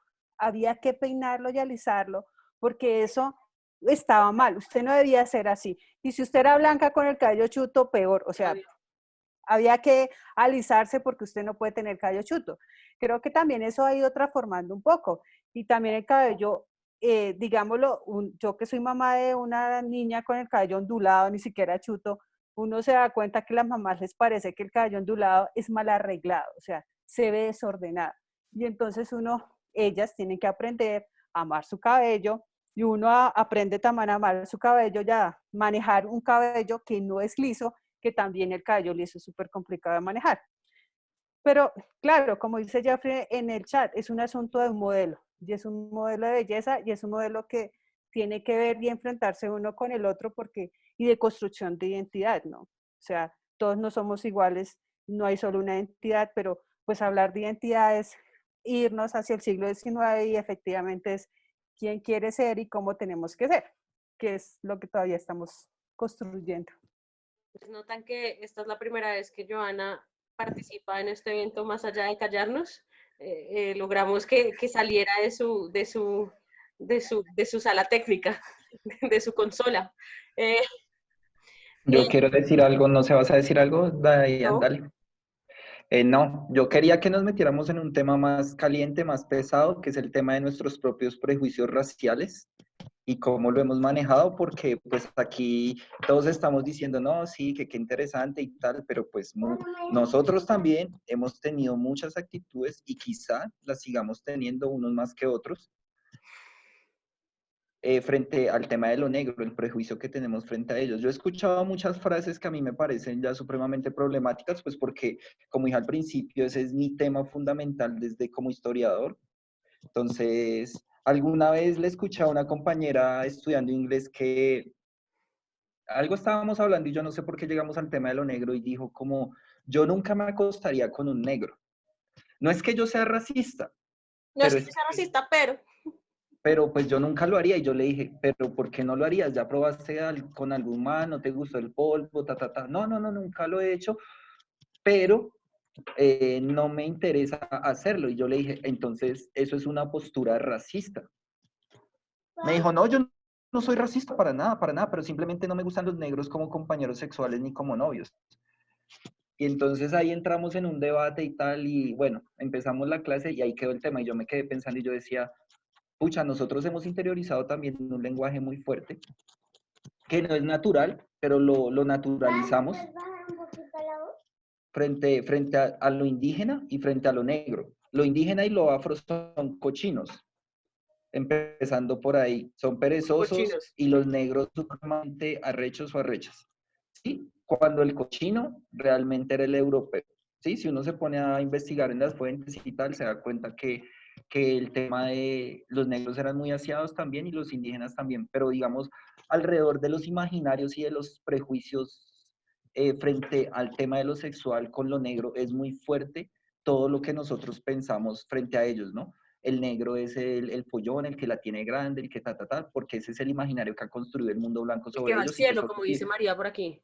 Y solo sirven para eso, ¿no? Además. Y la mujer negra, pues, es la mujer al que todo el mundo puede acceder porque ella vive arrecha, ¿sí? Entonces, cuando uno escucha las historias, yo escuché varias historias de chicas en un pueblo que se llama BT, hay una canción del grupo Nietzsche que se llama Mi Canoa Ranchá, que es dedicada a ese pueblo, al pueblo de BT en el Chocó, que queda en el medio atrato. Una de las chicas de allá nos contaba que ella trabajó en Medellín como interna, ¿no? Entonces, que lo primero que hacían los tipos, desde el esposo de la señora hasta los hijos más grandecitos, era tratar de tocarlas y de tener sexo con ellas, porque pues ellas eran negras y eran fáciles, ¿sí? Entonces, eso no es gratis que nosotros tengamos ese imaginario, porque esa fue la visión de otro que construyó el blanco en la colonia y que ha sido, digamos, yo lo puse ahí en el grupo. Tranquilo. No interrumpas, yo lo puse ahí en el grupo como que es que mi hijo me pregunta cosas y me hace perder la idea. Yo puse ahí en el grupo que los grandes logros, entre comillas, del proyecto eurocéntrico y el proyecto colonial en América fue que esos imaginarios se perpetuaron en el tiempo. Y nosotros heredamos esos imaginarios porque siempre infantilizamos lo negro, siempre lo negro es malo, siempre el negro es el esclavizado, es el esclavo. Yo quiero trabajar como negro para vivir como blanco, ¿sí? Entonces, sí es interesante también, sería chévere que discutiéramos todos esos prejuicios que nosotros en algún momento hemos tenido o pues todavía tenemos. Vuelvo y digo, no es un espacio políticamente correcto, somos seres humanos y somos personas llenas de contradicciones y sería interesante que habláramos de eso, ¿sí? A mí a veces también se me salen comentarios muy personal, muy en privado mío sobre cosas que me molestan también de ciertos personajes de las comunidades negras, no solo de acá, sino de Estados Unidos también, frente a esas actitudes. Y lo primero que yo digo, o sea, es como, no sé por qué uno termina interiorizando tan fuerte esos prejuicios, es como, este negro piro o algo así, cosa que uno no hace con los demás, ¿no? A los otros los llama por su nombre o lo que sea. El marica. Al negro uno siempre pone de primero su color de piel antes que su nombre y cualquier cosa, hasta en las relaciones más cordiales. Yo me acuerdo que en mi barrio, en Casablanca, en Kennedy, donde me crié, allá hay mucha comunidad negra y muchos de los parceros que teníamos, pues obviamente eran afros, y uno les decía de cariño niches, ¿sí? O chenis o lo que sea. ¿Chenis? Y entonces era como el cariño y uno no veía el problema con eso. Cuando yo empiezo a entender que realmente detrás de todo eso hay todo un aparataje ideológico y cultural racista, es como que fue pucha, qué fuerte que algo que parece como tan inocente, tan sano, realmente tiene una carga prejuiciosa y racista demasiado, demasiado poderosa. Y en ese Entonces, pues ahí sentido, dejo. a mí me parece muy interesante esta idea del Salvador Blanco. Entonces yo me acuerdo que alguna vez nosotros tuvimos, no sé si juntos Jeffrey y yo, pero Joana, Luisa, tuvimos una clase de demografía histórica en la que la profesora nos contaba, la profesora de demografía decía, es que esto de Angelina Jolie secuestrando, adoptando, adoptando niños alrededor del mundo, que ya viajó a Afganistán y se llevó a uno. Ella decía, eso es súper normal entre la gente que tiene dinero alrededor del mundo, coleccionar niños de cada colorcito. Y yo me acuerdo que lo primero que cuando yo le tomaba fotos a las niñas en el Zampacho, yo le decía a Jeffrey, como yo me siento como muy preocupada por ser este tipo de pensar, ay, tan linda la negrita, ay, tan lindo el negrito. Y Jeffrey me decía, sí, yo te entiendo. Pero el otro día que lo volvimos a hablar, ya siendo adultos, era como, uno ve tanta necesidad que uno dice, pero ¿y si uno solo le puede cambiar la vida a uno? ¿Por qué no? Pero pues yo no le podría cambiar la vida a ningún niño, pues en este momento mi vida no. Pero al final es como, hay una tensión, porque cuando Angelina Jolie adopta niños por Afganistán, por África, pues ella le salva la vida a uno, y este niño pues se vuelve un boom allá en Estados Unidos y le admiran su belleza. Y no, nada como, por ejemplo, yo no sé si ustedes siguen farándula, al principio les decíamos a Jeffrey, con Jeffrey, que nos gustaba, los que estaban los 4 primeros, nos gustaba leer farándula. Y en Estados Unidos, en este momento, cuando tienen un presidente como Donald Trump, la gente que se resiste a Donald Trump empieza a resaltar su lado, que nosotros llamaríamos acá mestizo. Entonces es como, esta vieja es súper linda porque es asiático, africana, latina. Y entonces cuando ustedes ven que la farándula estadounidense es como esta mujer, Kim Kardashian, Armenia, se casa con Kanye West, el rapero más polémico, o sea, no es el más polémico, el más polémico dentro de la farándula. O sea, de que es cansón y que hasta dice que se va a lanzar de presidente de Estados Unidos y que apoya a Trump, además. Y entonces empiezan a tener unos hijos que todo el mundo empieza a decir, es que esta belleza es la belleza que es. Entonces, ¿cómo nosotros, cómo la misma cultura empieza a aceptar ese mestizaje, pero a la vez empieza a generar una nueva exclusión, como, bueno, entonces si eres solo latino, y también, incluso con Jeffrey lo discutíamos en las cárceles estadounidenses, como uno veía la clica. Entonces, el que es negro, el que es latino, el que es blanco, es blanco. Y el que es blanco, que no es neonazi, tiene que buscarse a la pandilla neonazi de la cárcel para que los de la pandilla de negros no lo maten. Entonces se vuelve un juego de racialidades y de protecciones, de acá no nos mezclamos, y para eso no solo películas, series como Orange is the New Black, en donde uno empieza a entender cuáles son las necesidades de cada comunidad, y siempre los afros y los negros están en el último pedazo. O sea, después siguen los musulmanes, después siguen latinos, y después lo que en Estados Unidos horriblemente llaman white trash, o sea, el blanco pobre.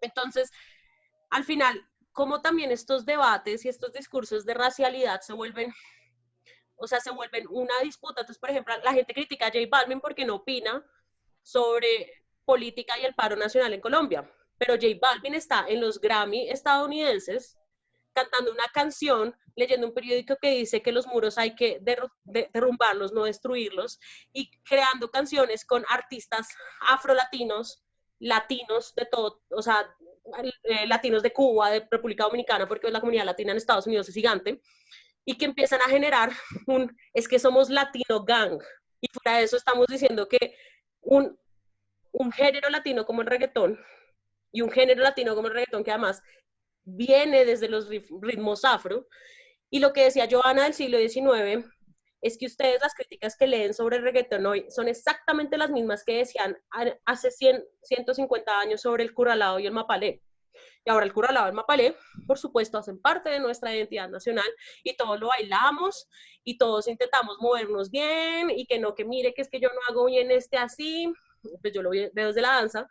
Al final es como si, ¿será que ese concepto que yo expliqué en la primera sesión de la circularidad, que dice que una sociedad no es homogénea y que no solo los que están, las clases o las élites son las que mandan la parada cultural, sino que de una u otra forma, lo que está abajo, lo disidente, lo no hegemónico, empieza a buscarse espacios dentro de lo cultural? Es el ejemplo más claro cuando ustedes ven Forrest Gump y él tiene el amigo que se muere en la guerra de Vietnam y Forrest Gump saca de pobre a la familia del amigo vendiendo camarones. Entonces es como, pero si viste, antes ellos servían los platos porque es el viejo sur de Estados Unidos esclavista y ahora son los que les sirven, los blancos les sirven a ellos. Entonces también hay unas tensiones que tienen que ver también con el mismo sistema del capital. Es decir, una vez una profesora decía en la universidad, que no creo que se acuerden ustedes, decía como, ay no, pero si usted llega con un novio negro a la casa, su mamá va a ser, pero si llega con el novio negro que es el dueño de Nestlé, entonces también empieza a ver, pero pues también yo siento que los conceptos de racismo se perpetúan en tanto que ellos son comunidades que son excluidas de toda dinámica social. Cuando Jeffrey dice es que ellos somos de lo desarrollado del andino, en el Chocó, o sea, lo sé porque el afro del Pacífico es distinto al afro del Caribe, completamente distinto. Y cuando nosotros vemos, no sé si alguna vez alguien se acordó de Factor X Junior, que había un niño afro chiquitico que cantaba Somos Pacífico, estamos unidos. Yo me acuerdo que mi mamá decía, ay, tan lindo el niño, pero al final cuando uno canta esa canción de Chop Keep Town, ellos están diciendo también lo afro-pacífico es importante en este país. Y no solo la cultura, no solo la cumbia, no solo el curralao, también tenemos la chirimía, tenemos el Petrón Álvarez. Entonces, al final, no es que hay algo que sea netamente afro, sino que también el afro es un universo gigantesco. Yo siento que yo llevo hablando mucho y necesito que alguien me debata. Por favor, Jeffrey. Por favor, demos la palabra a alguien. No, dale, Joyce, dale. No, yo también creo que creo que el tema no es tan fácil también de referirse, claro, y de conocer también frente a lo negro y referirse a lo negro y las relaciones que tenemos con lo afro. Había muchas cosas que tú decías que yo movía la cabeza. Eso, por ejemplo, lo que habíamos hablado, por ejemplo, Jeffrey llega y dice lo del deporte. O sea, claro, pero por ejemplo yo le decía, sí, el deporte y la música, pero el deporte solamente vemos negros y afros en ciertas partes del deporte. O sea, perdón, pero no vamos a ver a un negro en un bicicross. O sea, pues esos no son los negros, esos son otras personas. Y tú vas allá y los niños quieren ser el próximo Cuadrado. Y claro, eso le decía. Uno en mil. Eso le decía, que son futbolistas, los negros están en Colombia, diríamos, tal vez, son los futbolistas. Tal vez recordé en ese momento, si yo hablo de fútbol, en Francia también yo creo que se han llenado mucho de personas afros, porque también han sido los migrantes que han llegado y pues finalmente se han posesionado, pero esos no son los migrantes de hace 10 años, son los migrantes me imagino, de hace 30 años. Y ya para darle paso a Jeffrey, con lo del novio negro. Eso es verdad, ya. O sea, creo que las mujeres en este grupo, si en algún momento fuimos blancas, o sea, somos blancas, o no sé si los hombres que son blancos pudieron llegar con mujeres morenas o negras, o la mamá que decía, no lo sé, ya pues no sé si no lo vayan a contar, pero bueno, en mi caso no, pero yo sí escuchaba a compañeras que decían, no, llegar con un novio negro a la casa, no, o sea, como, o bueno, está bien que se lo coma, pero pues como novio respetuoso, no. Y por ejemplo, eso me parece, habría que... Para el mundo, de Santander para el mundo. Sí, o sea, como, no sé, yo pues, una que sí tuvo novio negro, y esa es otra pregunta, ¿usted alguna vez ha tenido un novio negro y qué tal? Y que todos sacan cara de... Exacto. Entonces, pero... Eso, Jeffrey, ya. No, yo simplemente iba a decir algo sobre el fútbol, ¿no? Claro que sí, el fútbol, digamos, es la principal motivación para las comunidades negras, tanto del Caribe como del Pacífico, de tener una posibilidad de salir adelante. Y eso responde a lo que decía Luisa hace poco del modelo extractivista que siempre ha imperado en estos territorios, ¿no? O sea, Talento. el Estado llega, pero no llega nunca a invertir. O sea, siempre llegas a explotar y a pauperizar las condiciones laborales que de por sí ya son muy precarias en estos territorios tanto de los indígenas como de los negros, ¿no? Sobre todo en los negros, eso está muy marcado en lo afro. Entonces, usted ve en el Chocó y no hay ningún tipo de desarrollo. No hay ningún tipo de desarrollo industrial, no hay ningún tipo de posibilidad de que las personas puedan tener movilidad social.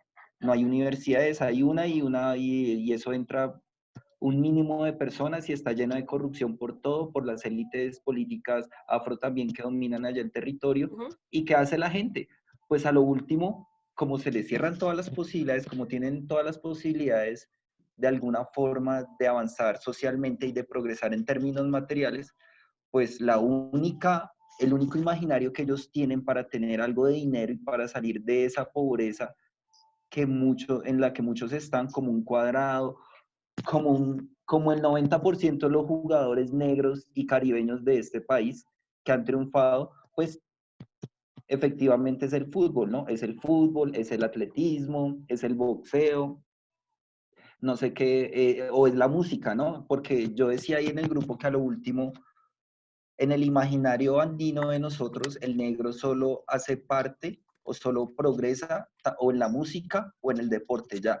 Ver un negro ingeniero, ver a un negro historiador, un negro escritor, un negro intelectual, existen, pero como el imaginario del prejuicio frente a ellos es lo que impera, pues Un presidente negro. para nosotros es imposible pensar en eso. Y yo quería decir algo frente a lo intelectual. Desde siempre, desde principios del siglo XX han existido grandes intelectuales afro, grandes escritores afro, pero la misma academia, en su elitismo andino, les ha negado la posibilidad a ellos de ser visibles. Yo ahorita estoy leyendo un libro de Arnoldo Palacios, que es uno de los grandes escritores chocuanos, un libro bellísimo, interesantísimo, genial, y yo digo, puta, o sea, en serio que el prejuicio, el clasismo y el racismo que hay frente a lo negro es muy, muy fuerte. Alguna vez leyendo para mi tesis y tal, esta antropóloga Nina Friedman decía que cuando ella empezó a investigar en los años 70, en los años 80, los mismos intelectuales, antropólogos y bueno, en el círculo en el que ella se movía, le decían, ¿para qué investiga lo negro? O sea, eso no es académico, eso no tiene un peso en el mundo de la investigación y en el mundo académico, ¿no? Entonces, el prejuicio y el racismo se expresa desde todo lado, ¿no? Y siempre está esa relación jerárquica entre el centro andino y la periferia indígena o la periferia negra o la periferia caribeña o la periferia en los llanos, ¿no? Entonces, ese era mi comentario. Estamos hablando de muchas cosas como de presentar un novio. Y a mí se me vino a la cabeza, creo que no todos me conocen, pero a mí me gustan las telenovelas. Yo crecí viendo telenovelas y me fascinan. Y yo me acuerdo que cuando yo era chiquita había una novela en la que actuaba Celia Cruz, que se llamaba El alma no tiene color. ¿Cuál era el argumento? Celia Cruz era la empleada de la casa y la niña blanca, hola Emiliano, y la niña blanca era la niña blanca consentida y ella era como la nana. Y la niña blanca se casa con el protagonista de la novela y de repente cuando tienen hijos el niño sale negro. Y entonces, cuando el niño sale negro, lo primero que le dice el esposo, uy, usted me puso los cachos. Y entonces se revela toda la trama, así como loquísima, de que ella era verdaderamente la hija de la nana con el papá, pero que su mamá oficial no pudo tener hijos, pero que en México alguien, y que Celia Cruz fuera la abuela y la empleada. O sea, era como, es como, y al final el nombre de la novela es esa, El alma no tiene color. Entonces, y lo estaba diciendo porque técnicamente también con este ejemplo de la gente, de los matrimonios, incluso no quiero hablar como interraciales, por así decirlo, es eso. Ay, pero el niño le salió más blanquito. Ay, menos mal que mejoró la raza al bebé, ¿no? O sea, hay un juego ahí de, ay, menos mal, ah, mire, salió con los ojitos tan lindos que usted tiene, señor papá, ay, pero la mamita le puso el color de la piel, ay, no, y el pelo le salió liso. Entonces al final es como, pero como así, es que es un niño y es mi hijo además, o sea, de mujer, ¿tú cómo le vas a presentar a tu familia? O sea, ¿cómo tienes que proteger tú de mujer a un niño que puedo que nació afro o puede nacer más morenito, pero que la gente empiece a cuestionar con quién te acostaste y solo porque salió un poquito más morenito que la familia? O sea, entonces hay una tensión ahí pero ¿cuál es el problema? Pero entonces, si yo quisiera secuestrarlo así como un juguetico, ¡ay, tan lindo! Pero que sea de mis entrañas y que salga negro, la gente empieza, o sea, hay unos debates así que son súper, o sea, lo que dice Jeffrey, que uno no se da cuenta y que son súper comunes, como, ay, tan lindo que el niño no le salió tan morenito, ¿no? Ay, usted sí es bien morenito y su esposo es bien morenito. Entonces, esas son cosas que uno... Y en cuanto al fútbol, el otro día me acordé, hace muchos años, porque yo dirigí como un proyecto de unos chicos que les gustaba el fútbol, leí un artículo de prensa que hablaba de niños, Joana ya vino acá a hacer vigilancia, que hablaba de que al Chocó llegaban cazadores de talentos, llegaban, y entonces como los niños, las mamás dicen, ay, lléveselo, entonces los cazadores de talentos decían a los adolescentes más talentosos, negros, que jugaran bien fútbol, bueno, déjenoslo llevarnos, y se los llevan a Pereira, Armenia, y en Armenia y Pereira tienen escuelas de fútbol en donde los entrenan. Incluso yo cuando estaba en el colegio, yo estudié con niños que venían de un equipo de fútbol, que era, por cierto, yo que no soy futbolera, era el semillero de la Equidad, cuando la Equidad quería ser otro equipo de Bogotá. Y entonces eran todos niños afro. Entonces significa que un empresario se fue, pagó, compró a estos niños, le dijo a la mamá, yo lo alimento, yo lo doy de comer. Y hace muchos años, hace como 5 años, yo leí que en esas escuelas como de Armenia o Pereira, explotaban a los niños, no les daban la alimentación que era, y no todos llegaban a ser cuadrados. Entonces, que también era un poco como, era un semillero, un talento, que no era un semillero de verdad, porque el que realmente triunfaba en la escuela era el que era realmente talentoso y que sobresalía, y que a los otros simplemente los sacaban de su comunidad a morirse de hambre en escuelas y no les prometían nada. Entonces, a mí me pareció súper fuerte porque yo decía, esto es como la esclavitud otra vez. Me compré un lote de niños chocuanos, ay, qué tan lindos, juegan fútbol, y solo escogí a uno porque era como el más talentosito. Entonces, pues a la próxima le tocamos la piernita, miramos a ver si es fuertecito. Muy, muy fuerte me pareció ese artículo. Cuéntanos, Joana, ¿viniste a decir que ya no más? No, vine a decir que Pilar levantó la mano y que me ha parecido muy interesante lo que Magnolia nos está contando en el chat. También creo que sería buenísimo que nos hablara. Y Miguel Rivera, quiero que nos cuente un poco sobre qué dice su mamá y su papá si llevara una novia negra. Que no sea el banco. Que no sea el banco, sí, cuéntenos. Miguel, por favor, déjanos ver esa cara de santanderiano guapo que tienes. No estoy en fachas. O sea, no estás visible. No, pues sí, pues estoy aquí en pijama. No, ¿qué les iba a decir? No, absolutamente nada. No, por eso no hay problema. En realidad, no. Y es que, ¿qué es lo que pasa? En la casa, aquí mis primos somos de todo. Hay rubios, pelirrojos, morenos, de todo. ¿Qué le iba a decir? Lo que ustedes estaban hablando, lo que tú estabas hablando del fútbol, ¿sí? La UEFA a los equipos grandes, al Liverpool, a los equipos ingleses, en España, en Italia, en Alemania, se estaban dando cuenta que los cazadores de talentos, así los llaman, viajaban mucho a África, a los países subsaharianos y estaban llevando niños. Entonces, digamos, se llevaban una serie de niños, por ejemplo, los sacaban de Costa de Marfil y los llevaban a Inglaterra. Allá los probaban y a los niños que no servían literalmente los dejaban botados en Inglaterra, a su suerte.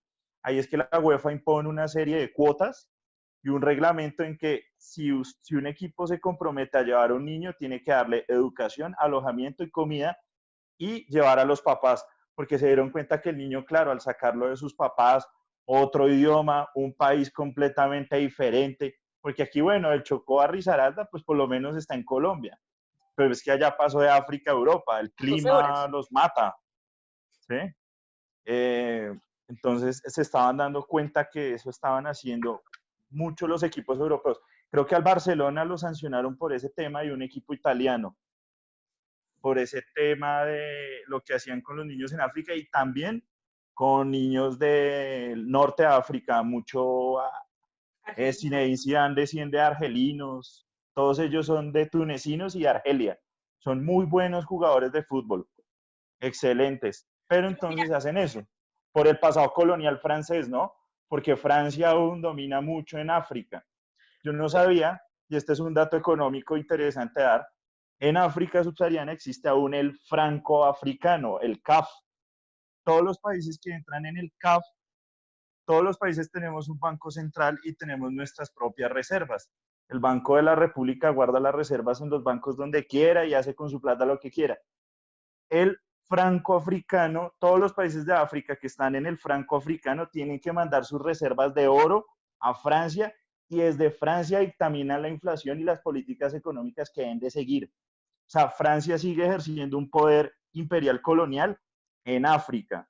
En este momento hay una disputa muy fuerte entre Francia y China por quién se va a quedar con África, porque los chinos nos los venden como los salvadores, son peores que los europeos, son más explotadores.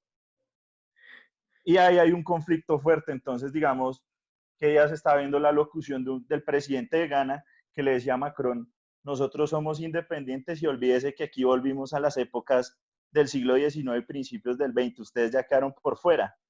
Pero Francia sigue ejerciendo una influencia tenaz en África. Lo mismo estaba viendo Italia y los españoles también, pero más Francia. Francia es más perversa en ese modelo. Y esa Y tensión, atraviesa el fútbol.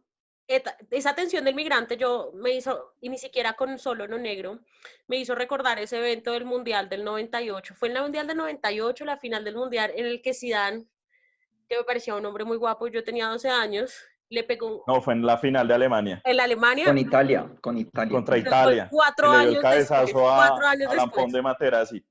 Y que Zidane le pega un cabezazo a alguien y que al final nos cuentan que fue que le dijeron algo medio racista. No. ¿Qué fue lo que dijeron de quién? Cuénteme, Hechino. Materazzi era el novio de la hermana de Zidane. Y, no, Y le dijo a un tema, y le dijo un tema subidísimo de la hermana. Le dijo algo relacionado a la hermana. Y claro, pues Materazzi de por sí es súper defensa italiano, de esa defensa italiana asesina. Pero no, el tipo era especialista en provocar y provocó a Zidane en el último partido de su carrera y Francia perdió la final. Yo siempre pensé que era algo de migración. Yo también pensé siempre que era algo racista, Gracias, como que Miguel, le había por dicho algo. el dato futbolístico del No, día. fue por la hermana. Y dato económico, Y el dato económico, te agradecemos. Era hora Pilar. Pero miren cómo Europa aún ejerce una influencia muy fuerte en los países africanos, que no les deja tener ni siquiera su moneda libre. Ellos no pueden, digamos, si tú pierdes ese factor monetario, tú no puedes, no sé, imprimir, manejar la inflación, asumir deuda, ¿sí? Y tú tienes que llevar tus excedentes a Francia. Entonces yo me preguntaba, si a ellos les roba, no sé, pasa algo, ¿Francia les va a devolver? Digamos que Francia diga, no estoy en contra de ese régimen o de ese poder político en su momento, ¿qué? ¿Le embarga todas las reservas a ese país? Eso es tenaz, ¿sí? Y fue curioso, pues estaba leyendo un tema bueno, en fin, pero eso lo conseguí, yo quedé como... Así, y para tú pertenecer al CFA tienes que poner el francés como idioma oficial en tu país, porque esa es una condición, ¿no? Ok. Gracias, Miguel. Gracias, Miguel. Te queremos. Pilar quería decir algo. ¿Tenía la mano levantada? Sí, solamente es un pequeño dato de mi primera experiencia cuando yo me hice consciente de la diferencia racial, que la verdad no fue así. Yo estudiaba en un colegio cerca a la zona donde vivo, estoy en Pontevedra y el colegio más cercano es el Liceo Segovia. Y yo tenía una señora que era como mi niñera, que también hay una larga historia con la niñera esta y con varias cosas de su vida y sus traumas de infancia. Pero entonces que yo tenía en mi colegio, en preescolar, no sé, en la primer grado, una compañerita que era afrodescendiente, pero yo la veía de igual a igual y mi niñera un día fue por mí y me preguntó por una niña de color. Y yo le dije, niña de color, luego es que los niños tienen colores. O sea, para mí era que era mi amiguita, punto. Y la señora que me cuidaba también hacía ropa y ella me hizo como una especie de delantal tipo petico con la parte aquí adelante y sus dos bolsillos con una niña afrodescendiente y yo no me quitaba ese hijo de madre, o sea, para que lo mandaran a la onco porque era para mí el honor a mi amiga, que hasta ese día me había enterado que era de color, para mí era mi amiga. Entonces yo creo que esos prejuicios o esas cosas realmente los adultos son los que nos meten a los niños y para mí esa es una historia, ya tengo más de 40, pero me parece tan tierna, no tengo ni dónde estará la amiguita, pero yo sí me acuerdo de esa historia, entonces quería como comentárselas. Claro que Hasta sí. luego. Mi historia, por ejemplo, esa historia también es especial cuando uno empieza a distinguir los colores, como así que hay color negro y hay color piel. Y esto siempre me reveló la historia de que yo no era una chica artista, excepto cuando me maquillo y me hago las uñas, porque cuando yo tenía 6 años en el colegio me pusieron a colorear un dibujo y eran 2 niños corriendo y yo toda humanista, toda multicultural, yo dije, yo quiero que un niño sea, yo no era buena para colorear, y yo quiero que uno de los niños sea negro, porque hay niños negros, yo los he visto. Vi a novelas donde había niños negros como Carrusel, en donde el negrito era el rechazado. Cirilo era que se llamaba, Cirilo, y que estaba siempre enamorada de la niña blanca de ojos azules. Negro Cirilo. El negro Cirilo se llamaba en el Carrusel, un Carrusel, y Carrusel tuvo 3 versiones. Una como en los 80, otra en los 90 y otra en los 2000 incluso. Entonces, en Carrusel... De María Joaquina, que era una María pasada. Joaquina, ¿cómo no? María Joaquina humillaba a nuestro negro Cirilo. Entonces, gracias el dato novelero de Miguel. Y yo me acuerdo que yo decidí coger el color negro. Y yo empecé a colorear y yo, uy, no, marica, pero los negros no son así de negros. Y entonces en esa época yo dije, no, ya sé, para hacer un gris, a más teoría del color cero, pero tenía 6 años, yo voy a borrar esto con blanco. Entonces me hice un gris ahí todo raro. Al final, ese coloreado, ese dibujo me quedó un tachón. Y yo me acuerdo que las notas de mi colegio eran insuficiente, aceptable, bien, muy bien, excelente. Me pusieron aceptable. Y creo que la profesora de arte o la profesora, y porque tampoco los profesores están preparados para este tipo de dinámicas ahora, porque yo he sido profe, pero pues estos son los 90s, tampoco estaba para preguntarme, oiga, ya no sé por qué hizo ese tachón tan raro de negro, gris, o sea, ella pensó que era una cosa toda anarquista, pero en realidad yo me acuerdo y lo tengo en mente, yo quería ser un niño negro.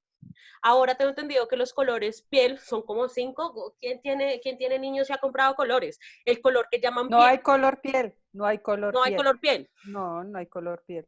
Ni color piel más claro, ni color piel más oscuro. O sea, antes los colores sí tenían como el nombre y ya no hay color piel. No, no Venga, y ese existe. curubita. Es curubita, Miguel, El es curubita. curubita era donde uno coloreaba el blanquito, ¿no? Pero se le sigue no sé. enseñando a los niños el color piel. Usa el color piel, usa el color piel. Cuando Emiliano usa ese color piel, él siempre lo asocia con lo claro o lo asociaba con lo claro y nosotros le decimos no, no hay un color de piel único, hay muchos colores de piel. Lo que pasa es que creen que nosotros le decimos, nosotros nos han impuesto que el tema del color piel es el color claro y no es así. Pero yo siento que al final es una experiencia pedagógica, es decir, si Emiliano dice es que el color piel es este, probablemente va a buscar en la gama de colores el piel que es más claro. O sea, es como la anécdota de Ana Lucía que Joana contaba de que ella decía que había un hombre negro y como, o sea, pues uno se da cuenta que hay un otro. Pero en la medida en que la sociedad... ¿Cuándo dije el nombre de mi hija? ¿Quién dijo que estaba hablando la hija de esta Joana? Entonces, ay, qué pena, proud tía orgullosa. Entonces, yo siento que cuando nosotros, bueno, son papás, yo no he sido papá, pero cuando uno está en el rol de educador es cuando uno empieza a decir, no, lo que tú dices, Emiliano, hay muchos colores piel. Entonces, no puedo decir los nombres de los niños, lo siento. Bueno, no sé si Magnolia nos quiere contar su experiencia o si no, chicos, pues vamos cerrando pues la sesión de hoy. Anunciando lo que vamos a decir en la próxima. Exacto. No sé si Magnolia esté por ahí, nos Y quiera como explicando contar el nuevo nombre. y nos quiera contar su experiencia. No, pues la experiencia ya la conté, ya la escribí. Fue lo que escribí, eso fue lo que sucedió. Lo que pasa es que dentro yo no sé cuál es el área del conocimiento que le llama, que eso tiene un nombre, cuando una persona de una comunidad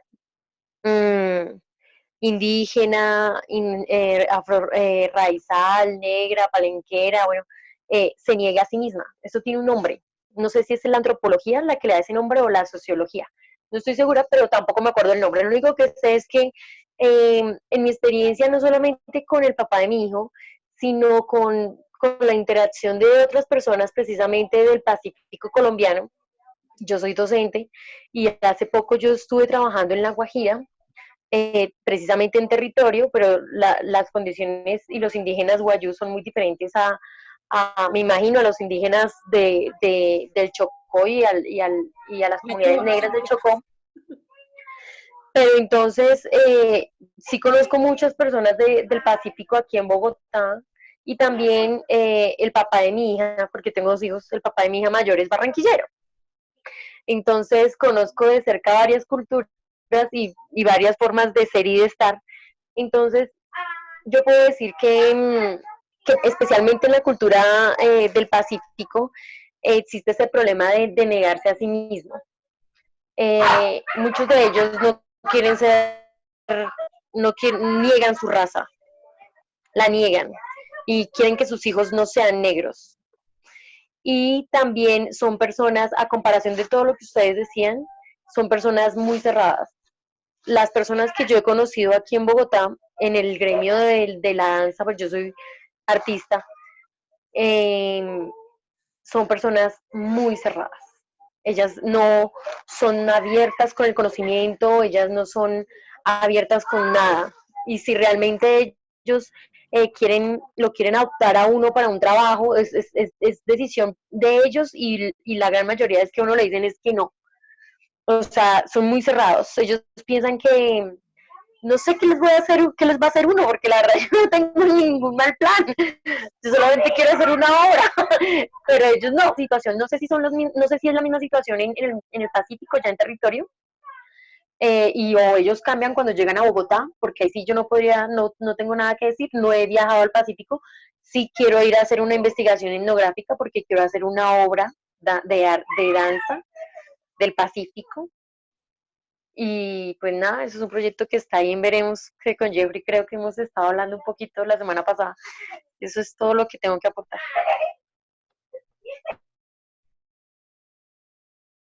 Ok, ya como para cerrar, quería decir que en efecto hay mucha gente que es cerrada, pero por ejemplo yo estuve en una comunidad que se llama Jurudira, queda al lado de Bahía Solano, es un pueblo sobre el mar, en la serranía del Baudó, ahí por donde está el Parque Nacional Utría, y lo que ellos decían era básicamente que pues al principio todo el mundo llega ya, investigadores europeos, nacionales, extranjeros, lo que sea, con las muy buenas intenciones, y lo que yo decía que